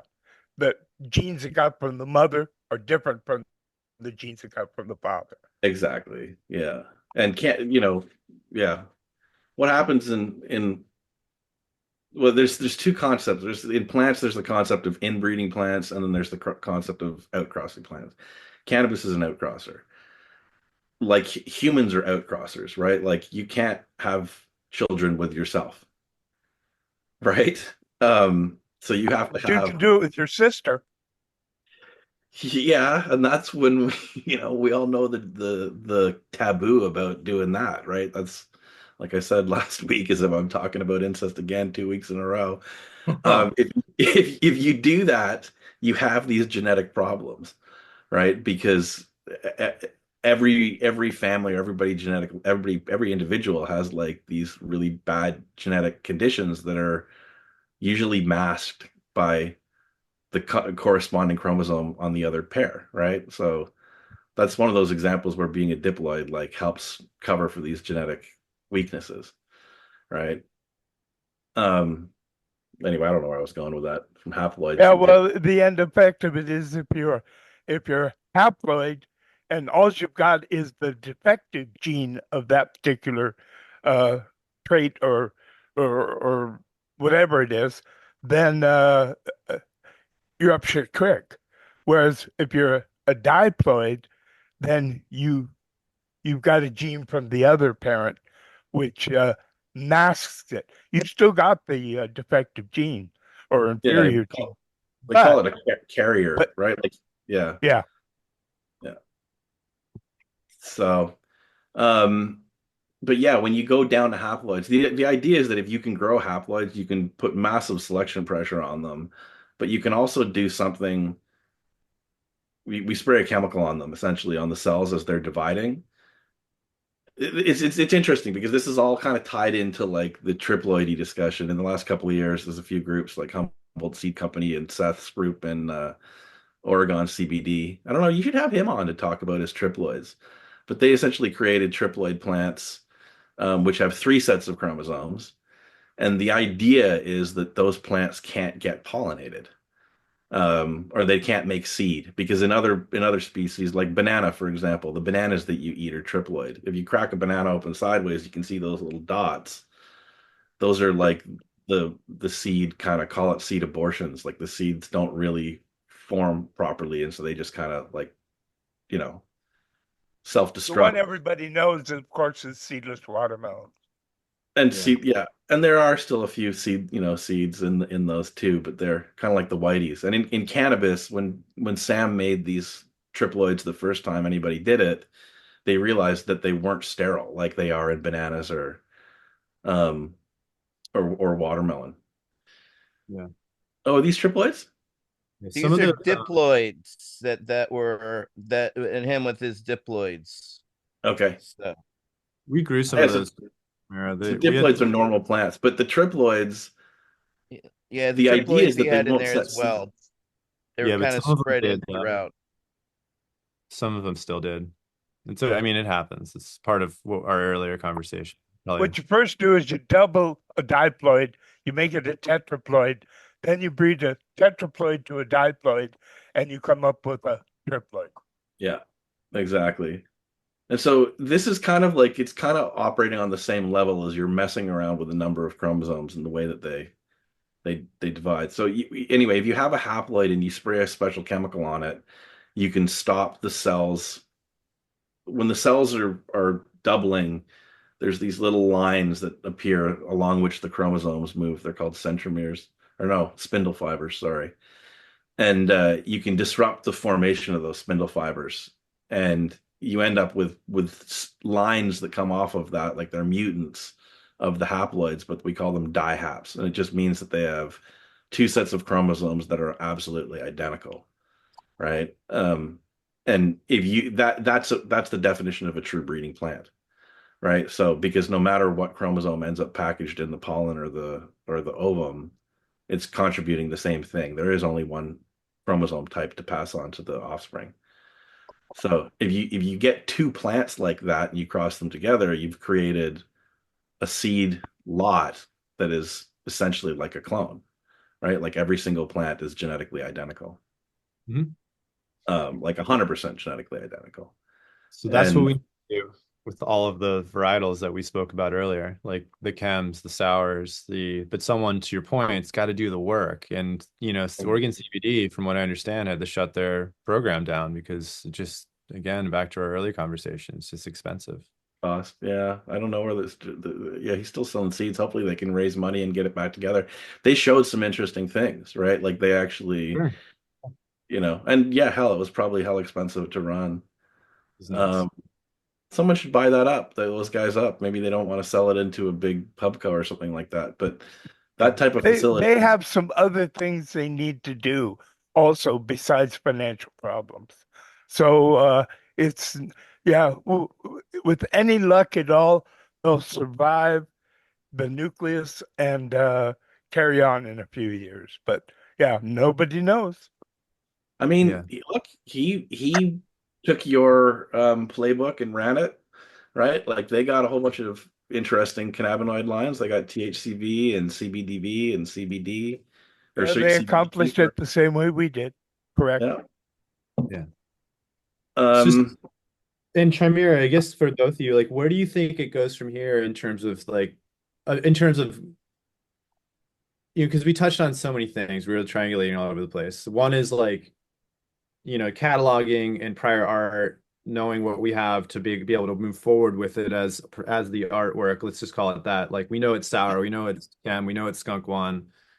And then we have the data, right? And then we have the actual items, which is like breeding with it and doing that selection process, and then taking that data and then identifying markers, etc., synthase paths, etc., and then doing it again, right? And getting through to that, and then possibly selecting from there, right? So all of that, with all that said, for everyone viewing, because we touched on such a huge, awesome conversation.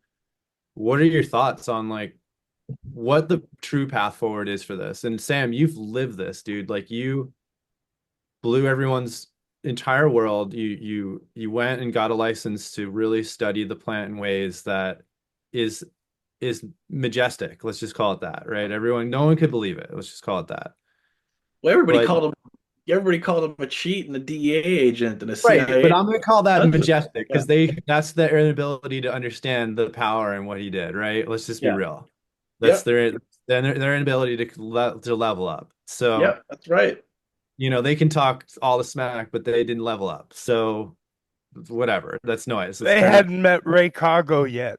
of so tell us, man, what do you think it is? What's the path? Is it There is no single path. Cannabis is much too big and complex for there to be a single path.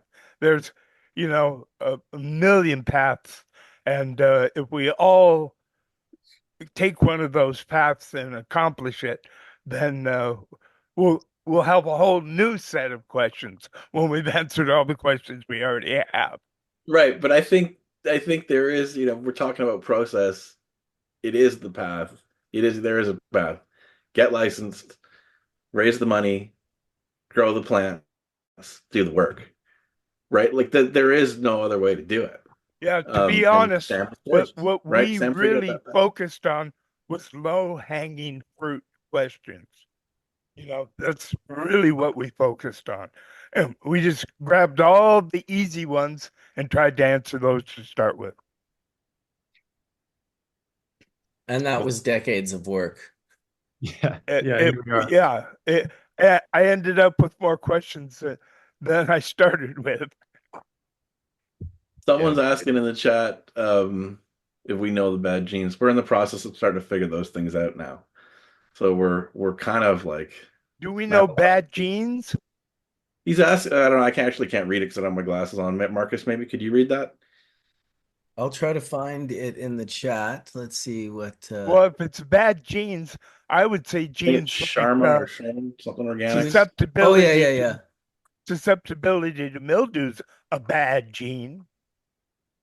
He said, from the cannabis plant's perspective, do we know if some of the bad genes play a part in the various chemical production? I don't understand that question. No, I don't so understand the question either. there is no bad gene. There's what we call mutants, but a mutation in some cases is good, like Sam was talking about. There's in terms of powdery mildew, there's genes that are responsible for susceptibility, and there's genes that are responsible for resistance. And so you want your resistance genes to work, but you might want mutant versions of the susceptibility genes that don't work, right? Because if you take something that causes a susceptibility and you can destroy it, you remove that susceptibility. I would say a lot of the wide leaf varieties from the Afghanistan and Hindu Kush type areas, uh, they have susceptibility genes for powdery mildew. Yeah, and structural things that also lead to Yeah, that doesn't help. yeah. Um, but in terms of chemical production, we know we're starting to. I mean, like, look, we talk about thiols and esters and aldehydes and these new things, molecules that are discovered kind of on the monthly, or at least identified. The last couple of years we've figured out thiols, and not we personally, but I mean as a community, we've understood that there's these thiols, and we've understood some of the new esters that we've been able to isolate using different methods. Also, some of the That's alcohol, Yeah, alkaline. and alcohols and terpene alcohols and all this Yes. stuff. And every time we find those molecules, the next question becomes, why is the plant producing that? Is it something to do with the environment, or is it actually a genetic mechanism in the plant? And Because with me, genetic the question is for those compounds is, do they modulate and do they potentiate THC? well, that's your That's my question. question. That's your question. Yeah. So, I mean, sometimes it's just scent is enough, right? It still impacts the consumer experience. So anyway, and it's just something odd, right? It's something new and different. And so the next step is understanding the genetic mechanism behind that chemical, right? Because if there is a genetic mechanism, that means that we can breed for it, um, and stabilize it. And then, it's all about any seed line is just like it's just a building block for a bigger project, right? Um, and once you have a true breeding seed line that trait is fixed in, then now you can move that trait into different lines. And Collin was asking about like where we are in the process. That's kind of where we are. That kind of is the process, right? Like figure out the chemical, figure out the genetic mechanism, and then we can use that technology to move our breeding in our system, right? So all, Then we'll all be this caught stuff up is with a lot of the other fruits and veggies of the world. yeah. Well, and look, I came into the possession of a genetically modified tomato recently. Um, and it has genes from snapdragon in it, and they overexpress anthocyanin, right? So these tomatoes are purple, like they're really dark purple, like the entire flesh is like completely purple. And anthocyanins have, or they potentially have health benefits, right, as antioxidants. Mm. So by eating more and more of these compounds, like, I don't know if the science shows this yet, but the idea is that, I've seen these tomatoes, and they are really, really, really. The juice is black. oh yeah, it's crazy. Yeah, I had some open on a towel I was taking pictures of, and the towel was all stained, a really nice magenta color. Um, and the tomatoes they're delicious. Like they're really a nice little tomato. So, we're starting to, it's funny that like, these things that we've learned in cannabis are moving over to the other world. I mentioned last week, like the gummies. It kind of blows me away that you can go into the pharmacy now and they have vitamin gummies in the vitamin aisle, right? Like there's gummies has become a legitimate delivery system. That's thanks to the cannabis community, which is kind of funny. Dude, I'd it's like like been like the number one cannabis searched thing for like multiple years on the internet. Gummies, yeah. I just What do they posted it. got? I came across a tweet today and I reposted it. And it's an older gent, older than me, let's say, probably in his 60s. And he's having a gummy for what looks like his first time. And they've got video of this guy, like, just thoroughly enjoying himself, having his first big budgie fest, right? It's a good thing if you could give someone the right dose of cannabis. My mom was not really a consumer when she was alive, but I'd come home at Thanksgiving, and if she was in the right mood, I could get her to have a little puff. And it was just a small puff. I'd really regulate how much she took, but it made her happier. Like just kind of kinder person at times, right? And there's a lot of people, not that she wasn't unkind, but it's just she used to kind of have this underlying level of stress and making sure to take care of everybody, and it was just nice to give her a puff and let have that all go away, That's awesome. have her just enjoy herself. And I just think there's a lot of people in the world that could benefit from cannabis if they're given the right amount, right? Yeah, it's a super important part of the conversation that you could go as deep into in regards to how you turn someone on to these cannabis products, because you can't just take someone that's never had cannabis before and give them like some rippling hot dab off of some, fucking torch heated quartz banger or something. It's like Well, start even Chloe. slow. even when you were hitting people with bubble the right way, right? And it was a small hit. Like remember at the cannabis cup, you were having to put pillows on the floor in the corner, I know, it was right? Just people would ridiculous. hit the floor. So many Right? people. I told the story the other day of when I knocked old Ed out at the Cannabis Cup.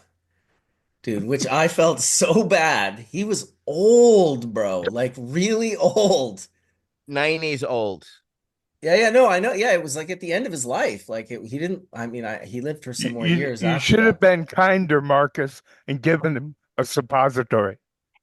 I will say I've never seen someone come out from being unconscious with a bigger smile than old Ed had on his face. And that was on the top floor of the PAX Party House. You can't make that shit up, man. When he came out, because I felt terrible. It was not a good feeling. And I always felt terrible when people passed out from bubble. I don't see it these days. I'm sure it's still happening out there, but I don't see it. I haven't seen it in years, but in the first 5 years, a lot of people would smoke full melt bubble for the first time and they would just like pass out.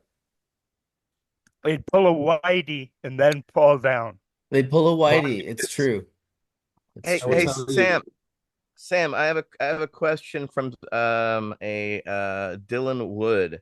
He is asking if your nickname Jingles was based on you wearing bells or that you constantly wrote rhymes or melodic jingles.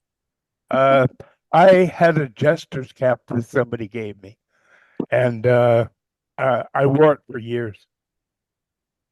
It's awesome. Did it have bells or was it just a just Absolutely, it had bells. fucking rights, dude? That's a pretty good And question. also, one time I was at Wallach's Music City, and uh, I ran into Donovan, and he gave me a little necklace with a bell on it. So I had my three bells on my hat, and I had my bell around my neck, and yeah. Dude. You have to understand. I've seen some pictures of Sam and his wife during those years, and man, you dudes were some pretty far out, like not only hippied out, but like some really avant-garde style that you guys had. It was the Yeah, 60s and 70s, but man, you guys were going for it. yeah, they really were. You It's need to put a awesome. little bell on the top of your Sam I am the cap now then. There you go. I'll put three up there, and I'll dig out the Donovan necklace. I still got it somewhere. Nice.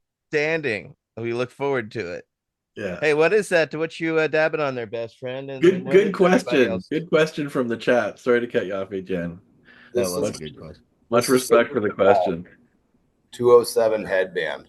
This is a little headband out cross and then back in that I made. That's really really good. So that and it's some 90 Do you micron. know why Kevin McKernan uh, got connected with the seed company in Amsterdam, which was called DNA Seeds? Oh, I was just about to tell a story about those guys. Go for it. No. Well, the reason was because he thought it was DNA Seeds. He didn't understand it was Don and Aaron Seeds. That's Yeah, awesome. he thought. Awesome. Yeah, Marcus, when you were mentioning, someone passing out, we were at Legends and someone definitely passed out. Like me, Don, Aaron, a couple other people, my cousin Zach. we're just like sitting there, and all of a sudden this dude just like timbers, like boom, like and falls into the couch, thankfully. And I'm like, is that guy all right? And his friend looks at me, he's like, not really, but like, and we helped him up and stuff. But he was, it's one of those things where you don't consume as much. Listen, all bets are off at Legends. If you show up at a Legends, you just have to understand that you are under no obligation to try and keep up, because that can be dangerous. There will be people there that you can't keep up with. No, wait a minute. But my motto at those nights is always too much. Exactly. But you're also motto. We haven't been able to create that at a Legends for some time. I've tried, Sam. It's not an easy thing, but I've tried to get a hubbly bubbly and have it present and have like 10 or 15 grams of 99% heads of some beautifully expressed flour that we could just pour into the chillum of the hubbly bubbly, while, maybe there was like a 5-gram base of Afghan hash that we used as a screen to pour the hash onto. Yeah, those were frightening days. Every time somebody would take a hit, I know. I would pour another couple grams in. Dude, I can see it right now as clear as a day. You with your fucking film container full of heads, pouring it into the chillum. Oh my God, dude. Hash bean lighting it and it's shooting off like 2.5 feet off the chillum. It was like, I actually didn't even pass out, but I was looking to try and pass out each time that I went up to that pipe. I was giving it my best shot. I got really close to my knees buckling a couple times, but I made it. Yeah. But it sounds like people will be having to ramp up like we used to ramp up for the Cannabis Cup in Amsterdam. You have to practice your smoking because you knew you were going to have so much smoking going on that you better be prepared. You better have your lungs and everything prepared so you don't pass out, right? Yeah. So, and for all the viruses you'd be cannabis getting. At the High Times Cannabis Cup. I smoked all the wood coffee that you're going to catch. Ooh, dude. Yeah, I can't say that, Sam. I smoked flower the first 4 or 5 years that I started going to Amsterdam, and then around 2000, I wasn't smoking it anymore. So then after that, it was just hash only. No, my first year I did it, and then I got married there at the Cannabis Cup there to my ex-wife there on stage, and the next day after smoking and then eating that my cake had 1.5 pounds of trichomes in it alone. A pound? Yeah. From a gray area. His mom made the cake, and when I asked him, he's like, "Don't have a slice more than that." And I already had twice that much. And Jack Herrera, everybody, we were all just destroyed the next day. And then we went to Barney's breakfast bar to try to, it was like a 3-hour waiting for your breakfast to arrive. And my throat was just closing the entire time as I was sitting there. It was, I could just feel the sickness just overwhelming my body. And everybody just kept passing joints. It was just like, I can't smoke. I think the best is when you'd ask them for a large orange juice at Barney's and they'd bring you this.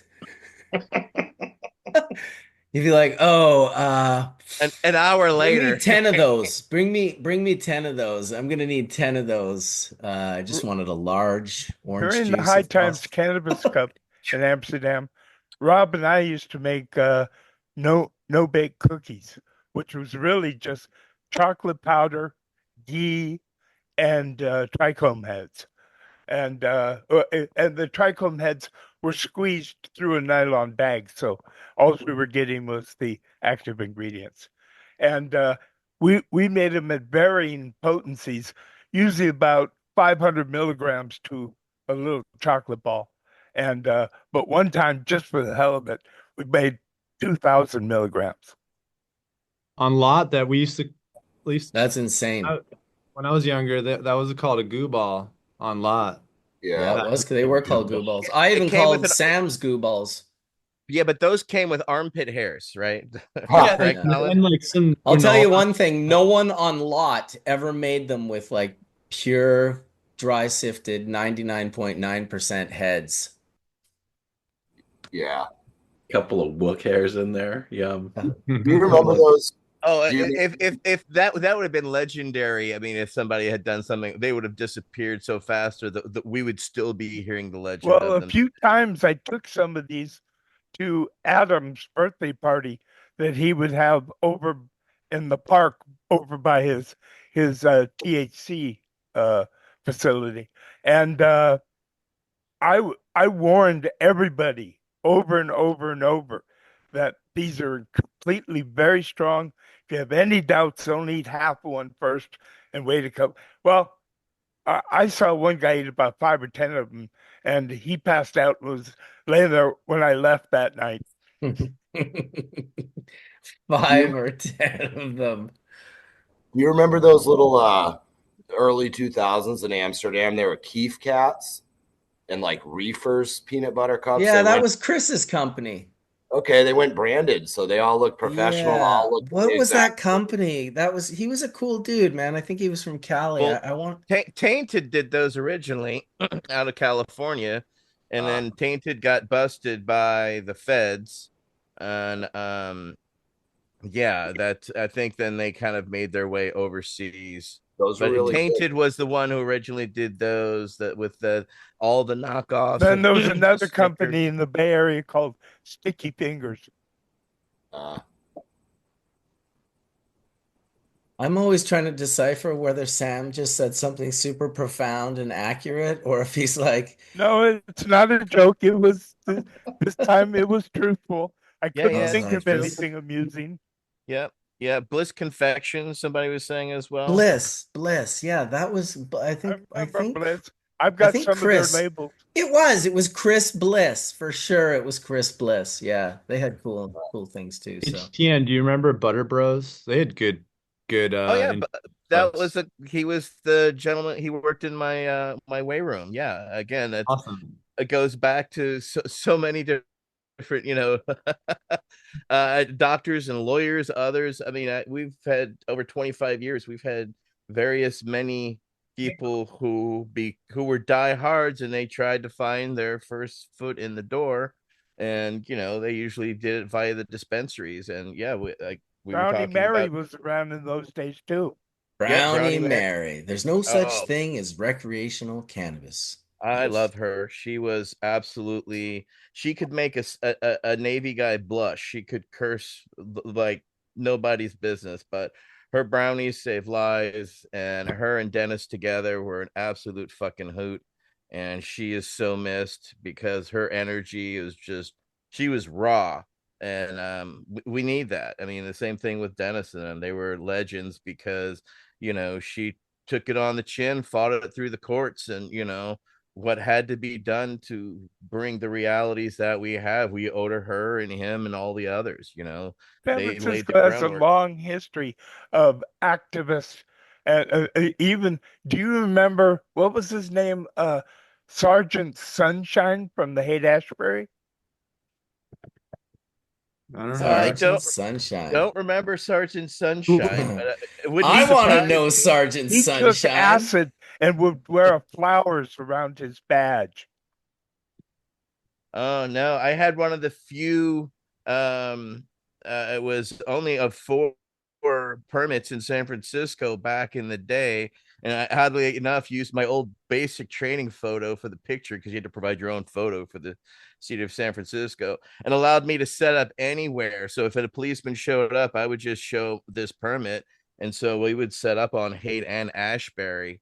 And there were various people coming by wearing flowers, but I've never seen a police officer walking by with that kind of flowers on his badge. That would be very interesting and unique. But no, he was kicked off the police force once they found out what was going on. What a surprise. Okay, yeah. Of course he was. It's a very colorful neighborhood still to this day. It's always been a mecca for the deadheads to go to Haight Ashbury. But way back in the day, I used to score my weed outside the Ben and Jerry's, right? So it's just where all the Deadheads used to hang out when the Grateful Dead was in town or coming to town. There was always about 10 to 20 crusty, highly patchouli scented individuals, that would give you, it was this was an eighth, that was a quarter, that was 3/4, and that was an ounce.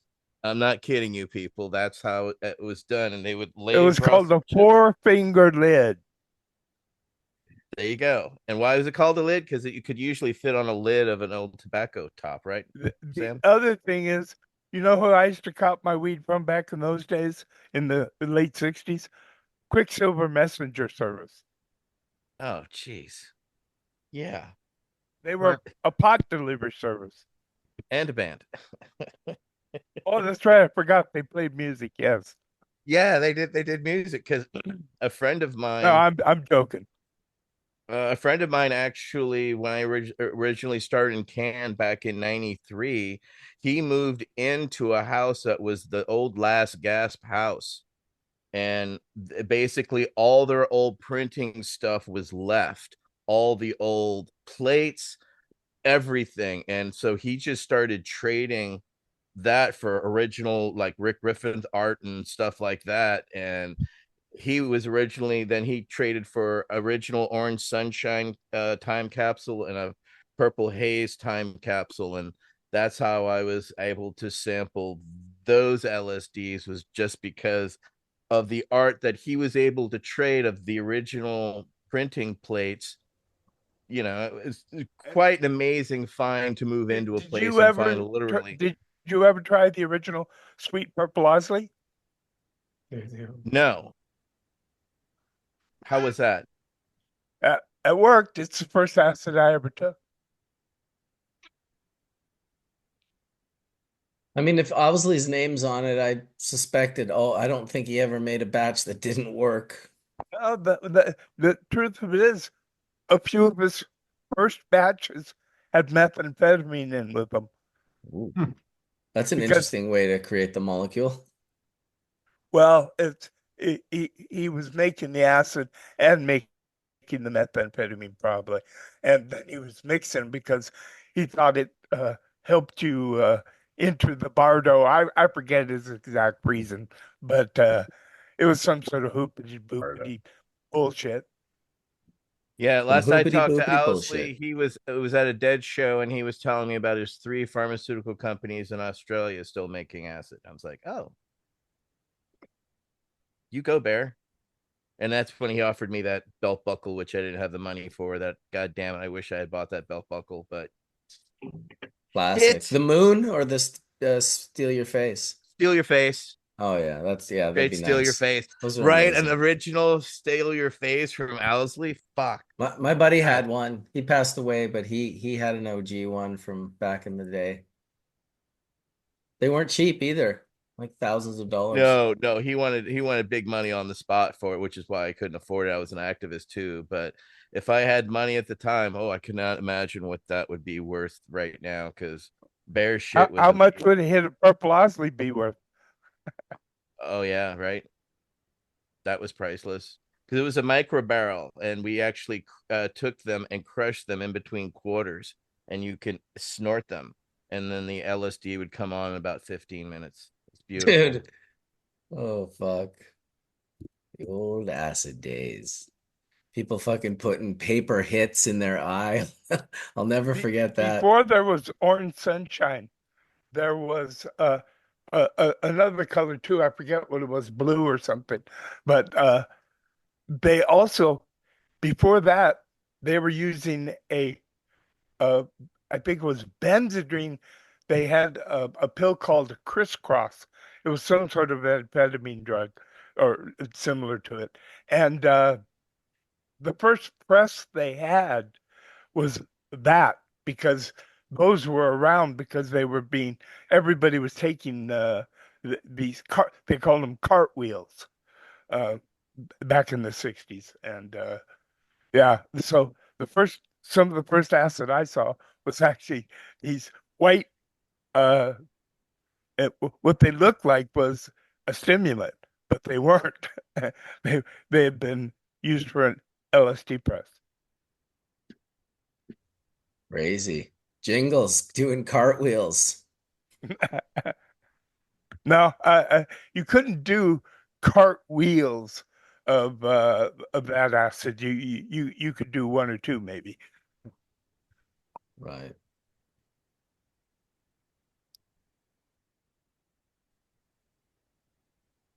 Well, we became acid church for a minute there. Shall we get back to some dabs? What are you dabbing on, Marcus? Well, I was dabbing on that cereal milk, but I think I might go back to this guava, this just rotten fruit profile that just smells really nice. It's got Yeah. something else going on it that I can't really explain though. It's in the back end of the smell. It's got a sharp sort of almost like sharp cheddar. GMO in there type thing. Savory. A little cheese funk to it. Charcuterie with your fruitery. It's my fall hash. Happy Thanksgiving to all my Canadian brethrens out there and sisterin. Don't you mean autumn? Etienne, do you guys still have those bang bars in California, in the Bay Area? I have not seen Bang in a bit. It used to be like they were a high-end chocolate company, right?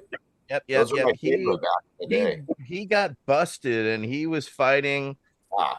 And I think he ended up winning, but it cost him the company. You know what I'm saying? It's part of those things when we were all real recognizing real. And I remember him fighting.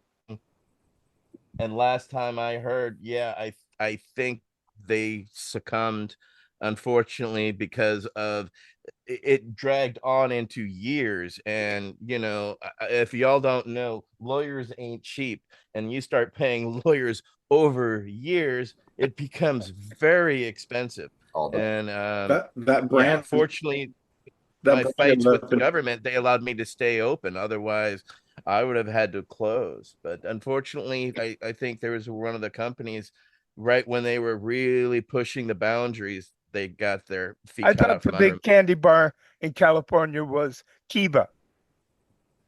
Yeah, they were pretty big too, but Bang was huge. They were everywhere. Bang ended up. Bang was more a chocolate connoisseur kind of bar. They were really.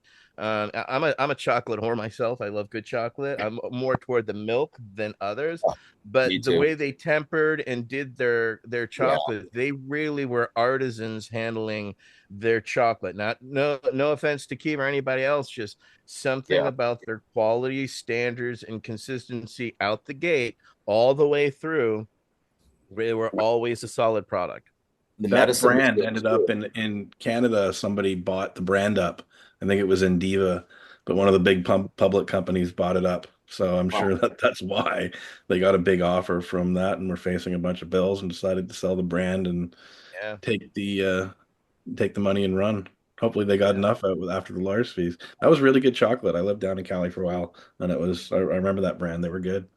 Yeah, 80 to 90% of the product makers did not make the leap from props 215 to prop 64 in 2018. It was overregulated because we were dealing with 3 agencies. Now it's one. They've consolidated down, and then the costs and how it just dragged out so long, and we were barely able to bootstrap it as the oldest dispensary. You know what I'm saying? And others, it was just sad to watch. But others have filled those needs and niches because of the desire of the public, right? A lot of the ones that dropped out, it's because they were doing it in their kitchen. Yeah, well, and even the people that stayed, that it's often like they sold the brand, right? So it's like the brand that you knew is really just owned by a different entity now, and the people that were doing the work aren't really involved. Yeah, Butter Brothers even offered me their thing, but I couldn't afford it to handle because that would require a whole other set of realities, because I had done a product food line a decade prior and I did it through a contractor. And so I knew what it was going to take for me to do it myself and do it correctly was a significant investment in a short time to ramp something up. that a lot of people realize. And again, because of its federal rescheduling, there's no way for us to get conventional loans, so you're reliant on vulture capitalism to overtax you. And on top of that, that's how people lose their brands, or people buy their brands out Lot from of under them. people sell out at the end, Yep. I mean, look at Ben and Jerry's. They were a really nice ice cream, but now doesn't Unilever own them? Yep. I don't know, but I can tell you, Ben's doing a cannabis co in Vermont. And he's also has a hemp farm. He's doing some stuff. I mean, I think that's they built that thing into a monster. I mean, it's just so I can't imagine, you Yeah, know. Unilever's I controlled can that imagine company since really easy. 2000. Really? Since Wow, that's a long since time. yes, it's been 24 years since Unilever acquired Ben and Yeah, Jerry's.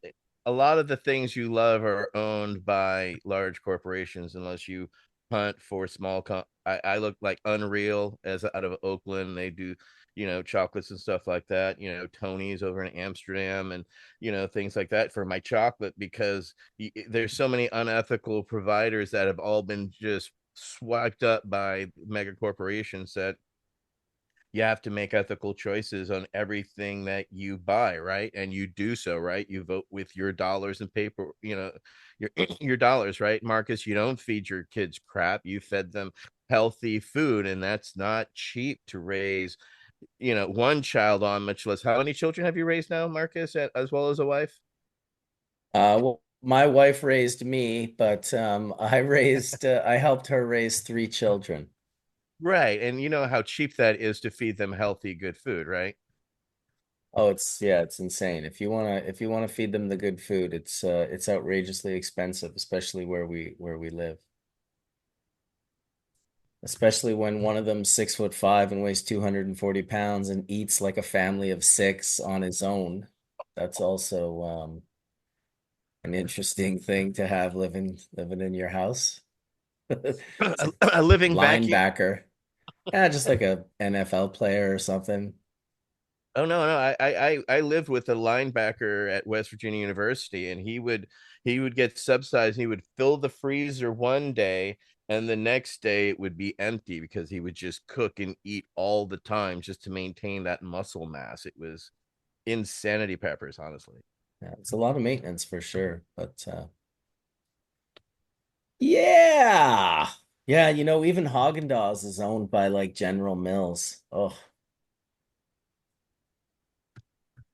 Well, I can remember before there was good ice cream, when people thought good ice cream man, you was old. right.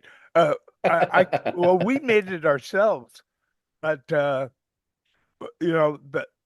real secret is when they started making not only with natural high butterfat content milk, but also too they were doing it under vacuum. Were you making that? Oh, the vacuum is the best when it gets all those Yeah, bubbles no, out and that concentrates changes it. the That's the texture of trick. the ice cream Of completely course, of course. No, it's an important one for sure. And so and the density. were you making cartwheel ice cream back then? No, we were taking a hand cranker and doing it almost as good as like or even better in some cases, Ben and Jerry's and Haagen-Dazs, except for we weren't doing it under vacuum. But we made flavors like mangosteen, not mango, Mango mangosteen, steam, yeah. That's sweet. That's sweet. and of course cannabis flavors. Well, of course, you gotta have the cannabis flavors in there. Just some 99.9% heads to the tune of just a pound and a half of those into a quart of Actually, ice what we cream. would do is we would simmer it in uh, a double boiler with really uh, extra rich cream type ingredients, and then we would make ice cream out of it. So it didn't really have the heads in it. I remember back in the 90s, we brought this guy from California out named Alan Brady, and he made some hemp ice cream for us in the hemp fields in Manitoba. And I don't know if you guys remember that character, but I he remember him. was, Was he making it with ice cream? He was using the hemp seeds to make hemp milk. yeah, he was doing like hemp milk and hemp oil and adding it to ice cream or creating ice cream with it, sorry, cooling it. And Yeah, yeah, in the 90s there was a guy in Colorado named Agua Das. He still does it, and he was making hemp seed and milk and then making it into ice cream, and he was taking it to the cannabis rallies and giving people a chance to try hemp in a different way. And it was Agua Das is his name. Um I think he's still around, old long-haired hippie guy. And yeah, he would just show up with a whole bunch of cones and a couple of tubs of his hemp ice cream. And it wasn't the most, it's hemp in its natural form. It's not the most flavorful, but just with some sugar and everything else, it was a great teaching tool to give people an opportunity to go beyond the cloth or the piece of plastic that we had in the hemp museum to show the nutrition, which, as we know, it's still one of the most nutritious seeds out there, period, end of story. just mentioning the ice cream, Merlin just sent me this. He's watching right now. I don't know if that's showing the right thing. Actually, here, let me go back and show just the ice cream. So Merlin made this ice cream last night, fennel seeds from his garden with charcoal for the black and orange peel for the orange one. Tiger ice cream, made it last night. Dude, I love having friends that are doing things like this on the regular.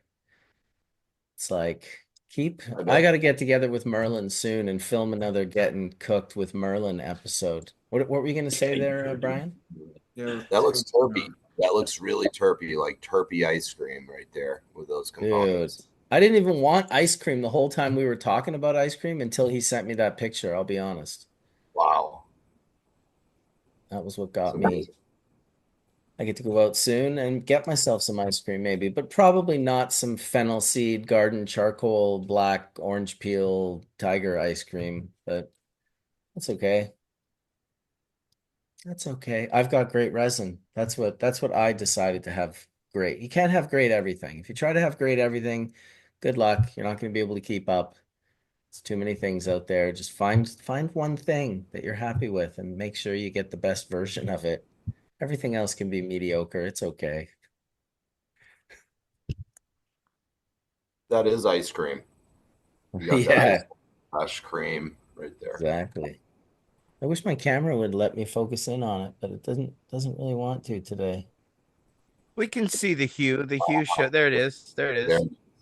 Had a little glisten on there. That's It beautiful. looks nice too. Yeah, it's nice. Got a good texture. It's quite lovely. Oh, well, geez, I don't know.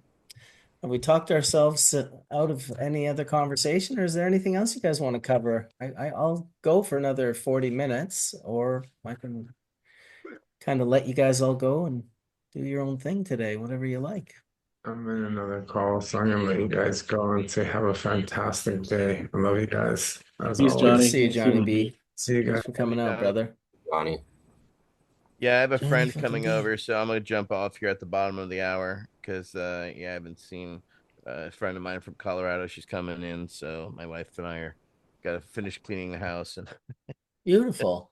Beautiful. Well, we'll call it a day here then. I'll let you guys all go. And sorry for, like I said, I glitched and I meant to send this I meant to send all the links out a week ago. I had created simultaneously, that was one mistake. My second mistake is I chose October 7th for the date of Hash Church when I went like to create the little thumbnail on my page. So since then, it hasn't been visible on my page. You'd have to like search to find it. So nobody knew there was going to be a Hash Church today till about 20 minutes before Hash Church. But we still had 360 people watching live for most of the day. So that's very cool. And Merlin just said he's saving me a bowl of the fennel seed, charcoal black, orange peel orange, tiger ice cream. So look at that.